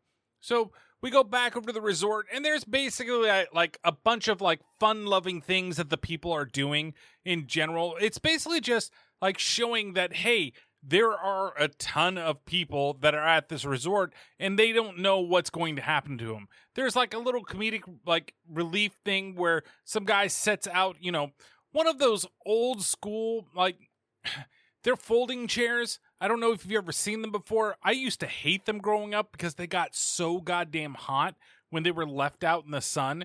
And they were all basically made of like woven plastic, right? And there's like some of them that are like more like wooden fibers that are woven together. And they're kind of like crisscrossed in a way. But the plastic ones always got so goddamn hot. Like you'll see them outside at pools in terms of like, hotels and shit like that. But the ones that you would have for home, for some reason back in the 80s, those things just generated heat like nobody's fucking business at all. You would just have them out in the sun for no less than like 5 minutes, and then you go to sit down on it, like you'd put it out on the beach, you go into the water for a second, decide, I'm going to go back and sit down and maybe go get a little bit of a tan, but you go sit down on it, and bam, your ass is burnt like 2 shades red to next Tuesday. You just can't say, and that's through the fucking like swimsuit that you're wearing right there. It's just some of the worst heat that you could ever generate came directly from one of those things. And so the joke is that somebody's trying to set it up, right? And then he thinks it sets it up, and he's got his beer in his hand, and as he goes down to sit into the goddamn chair, it collapses, and then he spills the beer all over himself, and ha ha ha, that's funny. It's kind of a silly little joke in the thing, but like, I don't know. Is it meant to break the tension? Because there's not a whole lot of tension that's going on here because nothing's really happening in the scene other than watching a bunch of people enjoy the resort in general. Like, that's really it. And it's just meant to show you that, hey, there's a giant crowd here. There is a little scene with, Buck and his assistant as the people around there, they start to complain about some of the attractions. And he's like, what do you think? I bought everything brand new. He's like, he starts talking about all these different attractions in the place and where he bought them from. And he's just like, I got them from here because you can't run a resort without cutting a couple of corners, at least at the start. And we'll get some better things later. But yeah, of course, they're classics. Everybody should love them. And then all of a sudden, who decides to show up after we get another little like driving scene between Maggie and Paul as they're rushing to get to the resort? The Colonel and the scientist decide to show up, where the Colonel is really trying to get him to keep the piranha news down because he has found out that the two have busted out of prison and tried to warn Buck.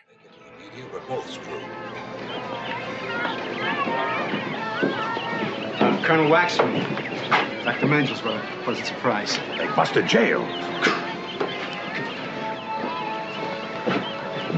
I know they already called here. Is your staff ready? They're all set. I think you should call some of your friends in the local newspaper and warn them they might be getting some crank calls. Wouldn't it be better if we wait until the call stops? You got your orders, mister. Hop to it. They could have with the military crap, will you, Colonel? I'll take care of it. Whitney? Sir? Let's hop to it. General Waxman, it's been so long. It's Colonel, ma'am. Colonel, still? And why? Politics, ma'am. Politics. Stupid cow. That's another one of those insults that I fucking love, where again, you don't need to do any type of like big, curse words that there. It's just stupid cow. And it's just like she's insulting him like indirectly because she expects him to already be a general and he's still a colonel. And she's like, oh, that's too bad. But he's like, oh, it's politics. It's politics. Or maybe it's the fact that you're putting all of your money into this place instead of like worrying about your career. So, they found out they escaped. And he's just like, you need to play this down. You need to play this down as they all jump onto a barge. Like, again, you know that the piranhas are a real thing. Why are you here? Why are you getting on this like party barge that's going to go into the middle of the fucking lake that's here? What, to celebrate the grand opening that you don't want to be related to? You don't want anybody to know that you have an investment, yet you bring the scientist along with you, which is probably your side bitch, to be honest with you. That's what I'm assuming she is in this situation. But you still go to this place? Like, I don't want to be known, but I'm going to show up to your grand opening. But just don't tell anybody that I'm involved. But I'm still coming. Why would you come? It doesn't make any sense to me. And you know that the piranhas are showing up. You know that they're a real thing. You're trying to hide the fact that the piranhas are there, right? But you're still going to go out into the water. You get whatever is coming to you. That's all I'm trying to say. I'm not trying to victim blame on... Okay, I'm trying to victim blame this guy here. Because honestly, that's fucking stupid. That makes absolutely no sense with what goes on in this. So, of course, they go out, and then we get the setups for the giant set piece as the piranhas are beginning to mount their attack. We see that there's like, a guy on some water skis that's, or more or less like, I don't know what to call this. I haven't done a whole lot of boating and like skiing on the lake, but it's almost like he's on like a single board, almost like a surfboard, but not really a surfboard. And he's being dragged behind the boat. And then he's going around the lake. And then he's telling the ladies that, hey, something feels odd, in the water. We see a couple divers that go into the water to start looking under the lake. And I never thought that there would be scuba diving inside of a lake. What are you looking for? Like, is there some like lost treasure? Are you trying to be your best Indiana Jones and Lara Croft here? Trying to go under and find and see if there's something? But of course, the divers get attacked by the piranhas first. And it's funny because they're like swimming down there and one of them doesn't. It looks like they don't have the breathing mask on, but they do. But one of them does get bit by one of the fish and then turns around and is completely like surrounded by the fish, and they end up killing all the scuba divers that are down there, especially after he like takes his flippers and like checks it. And it's weird because it's like the fish, it's first person fish view as they go like at him, but they don't actually show the fish killing him. And so, then we go back up to the boaters and they decide, oh my God, he's doing so good that we have to go faster and make it harder because he's just too good at this. And so, they up the speed, and eventually the water skier that's out there, he looks and he sees the body of the dead scuba diver like pop out of the water, and he tries to get them to slow it down, because he like literally the dead body comes out there and it's just like he's all lacerated. There's a giant pool of blood and it's just spouting up, and he's like pointing at it and yelling. I'm like, hey, slow down and stop it. And she's like, oh, he wants us to what? Stop? No, we're going to go faster. So they continue to go faster, of course. And he's whipping around. And then finally they get the hint that maybe they should slow down. So she completely turns it off. And he's like, no, don't do that. Like, actually go at a medium pace. And then we get a picture of the piranhas underwater. They're starting to chase him. And then, like, they're not paying attention. So they cut in front of this boat that he's like gassing his boat. And I guess this is the scene that they spent the most amount of money on in this film, like in terms of special effects. And it's really fucking ridiculous.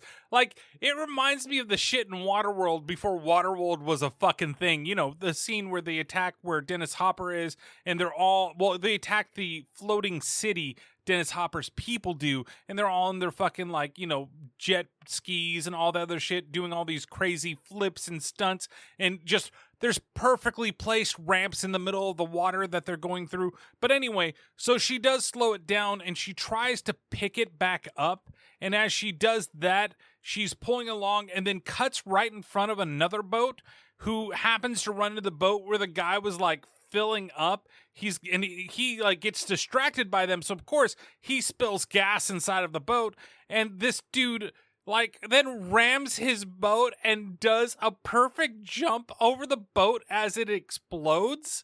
It's really ridiculous. And then it cuts over real fast to another Dukes of Hazzard style scene of Maggie and Paul in the cop car as they jump a fucking section of the road.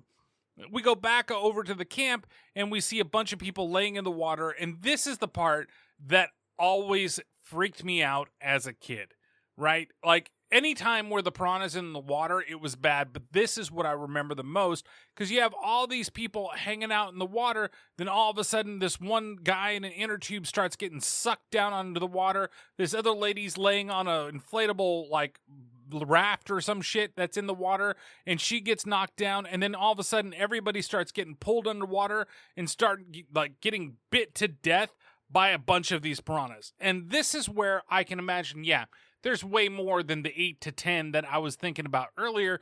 And it's also funny, too, because originally in this, there was a scene with one of the girls that was there in the water, and Joe Dante had filmed a scene with her when she got attacked by the piranhas that her top fell off, and so she exposed her boobs as well. And Roger Corman looked at it and said, no, take it out, because it takes away from the horror when you have the boobs here. And even he said, I never thought in this film that I would remove nudity from the film. So basically what you got here is a bunch of panicked people as they're all trying to race to the shore as they're being attacked by the piranhas in the water, right? And eventually people try to get onto the barge, which causes it to start trying to, like, you know, capsize the whole thing. And eventually Waxman does fall into the water and he's eaten by the piranhas that are out there. There is a little scene, too, with Buck as he gets a notification from his, like, assistant that he's got there. And I swear to God that that's Joe Dante. But I can't find the name of the character to confirm it. And he's not listed anywhere in the credits on anything, whether it's IMDb or it's on Wikipedia. At least that I could find. Maybe I'm just not doing a good job of, like, looking for it in general. But I can swear that that happens to be him, or at least looks kind of like him. And so, you know, there's not a whole lot of gore, but there's a couple of gory looking things. Like, there's one scene where a guy is trying to get up onto the little barge and he's got his eyes like completely gouged out by the piranhas. It's decent makeup, but it's not like the best thing in the world. It just looks like a bunch of red paint that's been put over his closed eyes. There's another where a corpse pops up from the water at one point and he's really lacerated, kind of like the body of the scuba diver that was out there. But for the most part, it's a bunch of just like red paint on top of people and nothing like super, super violent. But it's not, again, to say that it needs to be super gory. And this is one of the ones where, like, I talk about, you know, this, in the case of this movie, gore doesn't enhance nor does it detract from the movie. Would it be nice to have a little bit more? Yeah, I'm sure. But I feel like it would be even cheesier if we had a lot more gore in this movie than what we have, and I know the budget didn't allow for it. I mean, the goriest thing that you see on anybody that survives is there is, like, one dude who has, like, a bunch of his flesh ripped off his back. It's not super gory, but it's there in the situation.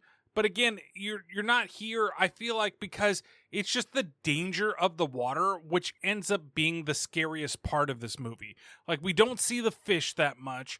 We don't see, like I said, a ton of gore that's there. And then when you do get something gory, it's decently done. But it's not, like, super, super gory. And a lot of the times, too, what I notice is that with some of the underwater shots that are done for, like, the fishes, like, chomping on people, it's like the same person again and again, or at least shots of the same thing, because, like, they wear the same fucking shorts. And then from what I understand too, for the scenes that are here that are being done underwater with the puppetry, they were actually first practiced at the pool that all the actors were staying at. So all the people that were controlling the fish all went into the pool and did all of the, like, practice runs of everything there, which is kind of cool. So Maggie and Paul finally do arrive, and they go and hijack a boat that's on the edge of the water. And they basically, Paul has an idea of what needs to be done and able to stop the piranha from actually reaching the ocean. And to do that, they're going to have to pollute the bastards at the old place that he used to work at. Where are we going? The Lake Narrows where the outlet for the refinery was. It'll be bunched tight when they come through there. What then? If it isn't capped off, there might be enough waste left in the smelting tanks. It'll kill the fish? It'll kill anything. We'll pollute the bastards to death.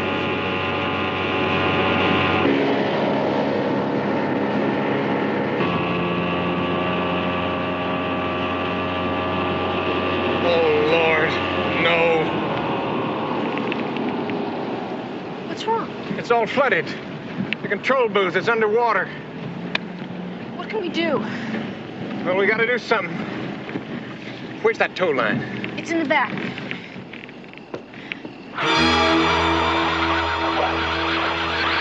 So I want you to start counting slowly, up to 100. Then whether I'm up to the surface or not, you hit that throttle and gun this sucker out of here. If I'm not up by then, it means I'm in trouble, because that's as long as I can hold my breath. So, let's count it down together, okay? 1, 2, 3, 4, 5, 6. What's funny is that originally they're going to have Maggie count to 300 instead of 100 for this scene, but they realized, Joe Dante realized that's probably unrealistic and that he would have drowned before 300 would have been up, so they shortened it 100 for this.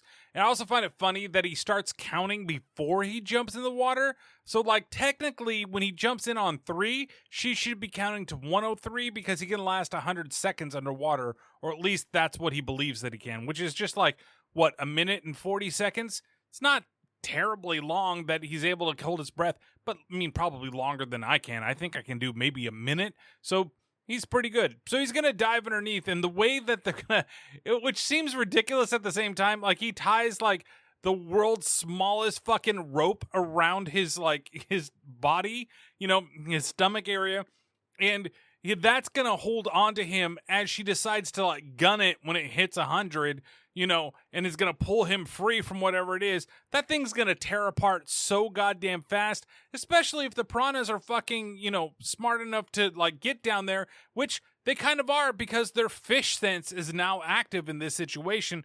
And fish sense sounds like something that Madden would add to their yearly cut and copy and paste gameplay that they put out every year just to say that something's new.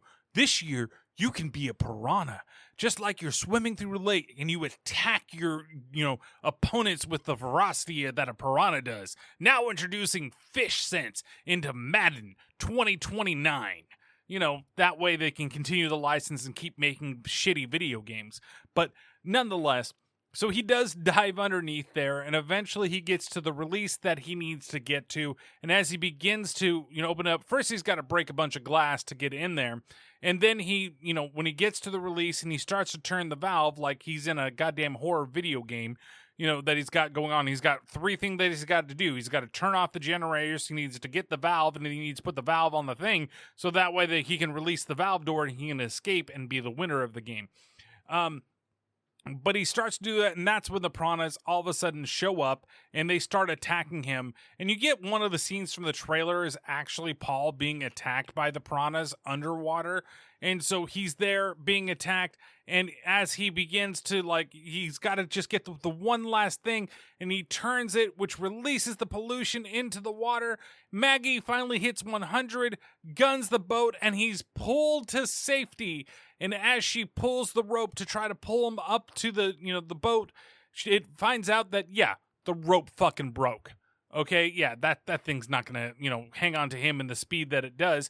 But his hand pops out of the water at the last possible second. He has survived, but he's very beaten up by the piranhas and also being dragged through the glass window that was there, probably cut up a bunch by the window as well. And now we go back over to the resort all the victims are all laid out, with all their injuries, and there's some dead people that's there. And of course, Buck is looking over the travesty that has happened at his resort. And if only he had listened to Maggie and Paul, none of this would have happened whatsoever. Of course, there are cameramen there recording everything. He gets upset about that. We see that Paul has survived, but he's in a little bit of a catatonic state.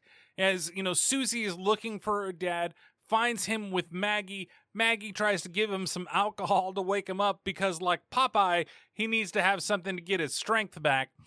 And that's where we get the final part of the movie as the scientist speaks to the TV reporters, dismisses anything about the piranha, saying, nope, there's no way that this would happen ever again. We don't know how it happened, but the piranhas, they're going to be taken care of, as she looks menacingly into the camera, and we get a shot of the ocean as somebody's fishing out there, and the movie fades to black and ends. What the hell are you filming? What the hell are you filming?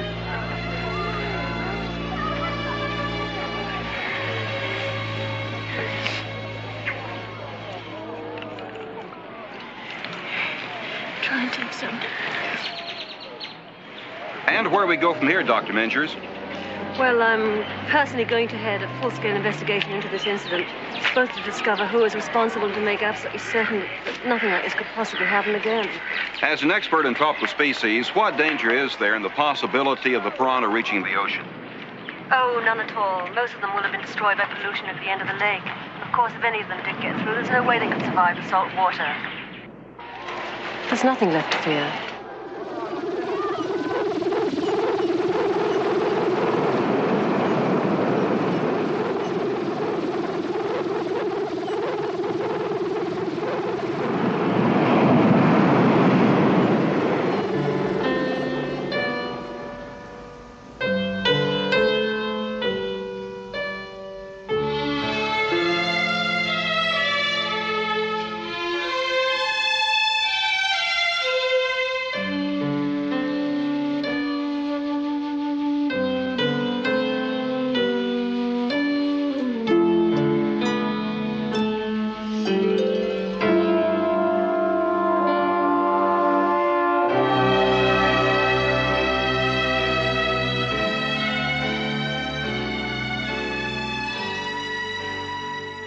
And so that was Piranha. And it's kind of, honestly, a little bit of a lackluster ending in terms of the solution for everything. I do like the way that it ends with the scientist and her being like, well, they're all just going to be dying from the pollution, and there's no way that they're going to be able to survive out of there, which, of course, we know that they can survive in salt water because they've been told that. And even she's just like, there's no way at all. There's nothing to worry about. And it's very creepy in the way that it ends in terms of that, which is very cool. I really do appreciate that. But just in general, the whole thing with him diving in the water and being attacked by the piranhas, while it's not bad, it's a little anticlimactic, to be honest with you. Like, you have this giant scene with all the people being attacked by the piranhas and everybody panicking and them killing a bunch of people and injuring a bunch of others. And it's well done to just have it be like, oh, I'm going to dive in the water and then be pulled out of the water. That's it. Like, it doesn't feel like the stakes are that great. And it's hard with, like, I understand that they're doing like a Jaws spoof when it comes to this, but when you think of like the ending of Jaws and the fact that the boat's being destroyed and here's this giant fucking great white shark, and then he gets the gas canister in the mouth and they shoot the gas canister and blow up the shark, like, it's so grandiose. And I understand there isn't the budget for this as there was for Jaws and everything like that, but it's still like, it feels satisfying. Where here, it doesn't.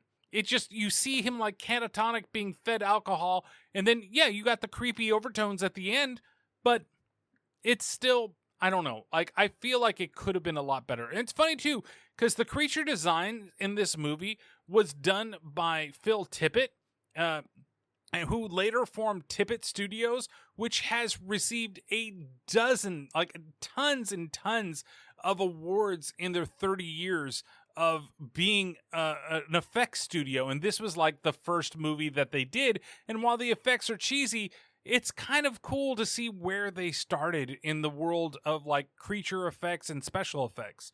So, the movie itself, it's fine for what it is. It's very fun, right? It's not really super serious. It is cheesy, but like I said, I think the cheesiness is just because of the time. It knows not to take itself too serious, but it's also not trying to play to that at the same time. Like, it knows exactly what it's going to do, what it's meant to be, what its budget is, first and foremost, and that it's not a high-end movie. This is a B movie, this is schlock, but it still ends up being very fun, and, for being what it is at the time, even to me as a young kid, scary as hell. Completely scary in the whole situation, because like I was afraid to go in the water. Like when you think of Jaws, and I know a lot of people, like I've heard stories from people about Jaws, like saying they didn't want to go into the water, even in pools, because a shark could be there. But of course you find out, oh, that's kind of ridiculous, because sharks are in the ocean. There's no way they could be there. Piranhas really could be fucking everywhere, right? Yeah, they're tropical. They tend to only be in warmer climates. But what if something like this actually did happen, right? It's a possibility. You never know. The piranhas could be released into a cold water environment and adapt and start like eating everybody's leg when you're trying to, go ahead and have some fun in the river. I don't know. It could happen. But overall, I think it's a pretty good movie. I don't think it's the best in the world. It's not like 100% one of the best things I've ever seen, but it's not a bad movie at the same time. I think you got good performances. I think you do really well under the limitations of budget of what you've got. You've got a pretty good story, even though in terms of movie form, it's not as fleshed out as it could be. And for what it sounds like, the novelization is a lot more fleshed out and might be a lot more interesting in terms of actually checking it out. So, in terms of gore, this is not very gory. It's like a 2 out of 5. You might even bump it up to a 3 in some cases, but I would definitely stick it in the 2. In terms of a craft factor, it's a 3 out of 5. It's a Roger Corman. It's very low budget. The fish look really silly, but it's shot very well. Joe Dante does a very good job with the characters. They do a very good job with the way the environment is. The underwater work is very good. In general, that makes it a pretty good movie. It's very fun. It's a 4 out of 5 in the fun factor, right? And you got to get past some of that cheesiness of it being from the late 70s, early 80s. But if you get past that, you'd really enjoy the movie. I think a lot of people would really enjoy the movie. So overall, I'd give this a solid 3 out of 5 drunk dads. I think that, you would have fun with it. I think it could lean either way for a lot of people. It could be a solid 4 out of 5 for some people. And other people, because they just can't deal with the age of the movie and the time that it's set in, it would be a 2 out of 5. That's why I'm putting my rating right there at a 3 to 5. I think that's pretty solid. I think that it's definitely a solid movie in general. And because it's available on Shudder right now, there's no reason that you shouldn't watch it. You guys should spend some time. And I think that you really should go and see the remake as well if you haven't seen that. That is in that so bad it's good territory because it's really over the top. But it's really fun. And its sequel, Piranha 3 Double D, is actually pretty fun too, but it's not as good as the first one. They never are. And what's funny too about the Piranha series, right, is that here, you have your first time special effects, creators here in this movie making their start. And then Piranha 2 came out a little bit later, and that actually was the directorial debut of James Cameron, which is really funny. That is his first movie. And I've never seen Piranha 2 as well. And what's funny about that is that he wanted his name removed from it, and eventually he now accepts the fact that, yeah, that was my very first movie that I did as a director. So, yeah, and so that is Piranha. Thank you guys so much for checking out this episode of the Terrible Terror Podcast. And, we're going to be looking at a couple other movies coming up, and we're getting ready to going towards the anniversary show that's going to be coming up next month. Jesus Christ, that's already on its way. As well as all of our October movies. Oof, that is going to be an interesting time where I'm going to have to spend some time recording a bunch of stuff for October relatively soon and early. And like I said, I have some ideas of what I'm going to do. Make sure that you check out the rest of the mini episodes as they come out so that you know what we're going to be watching. And if there is a place that you can watch it, I definitely let you know on those things. And the new mini episode should be out the week after this one is released. So again, if you want to follow me out there, you can check out the YouTube channel, which is youtube.com/@Terrible Terror Podcast, I believe is the URL that they have for it. Facebook.com/Terrible Terror Podcast, Twitter, T_T_podcast, and then Instagram, Terrible Terror Podcast, the TikToks, that's all that stuff that's out there. If you want to follow those things, follow me out there. Also, you can come join me live on Twitch. I'm available most days, most evenings on Pacific Standard Time at about 7 o'clock, and then Wednesdays, Thursdays, some small afternoon streams. So thank you guys so much for listening. We'll see you next time. Take care of yourselves and each other.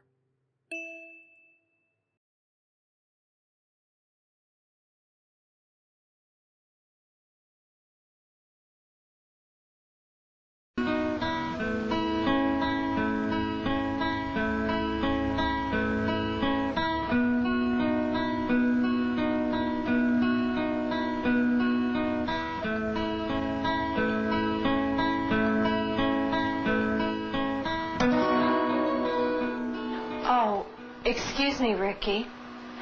Ricky, I did see what you were doing. It felt good, didn't it? It's all right. We all have feelings like this sometimes. I'm just glad you're doing this in the privacy of your own room. When you're a little bit older, we'll have to talk more about these feelings and what causes them and how we can control these feelings. I'm sorry I intruded on your privacy. I'll be sure to knock next time, okay?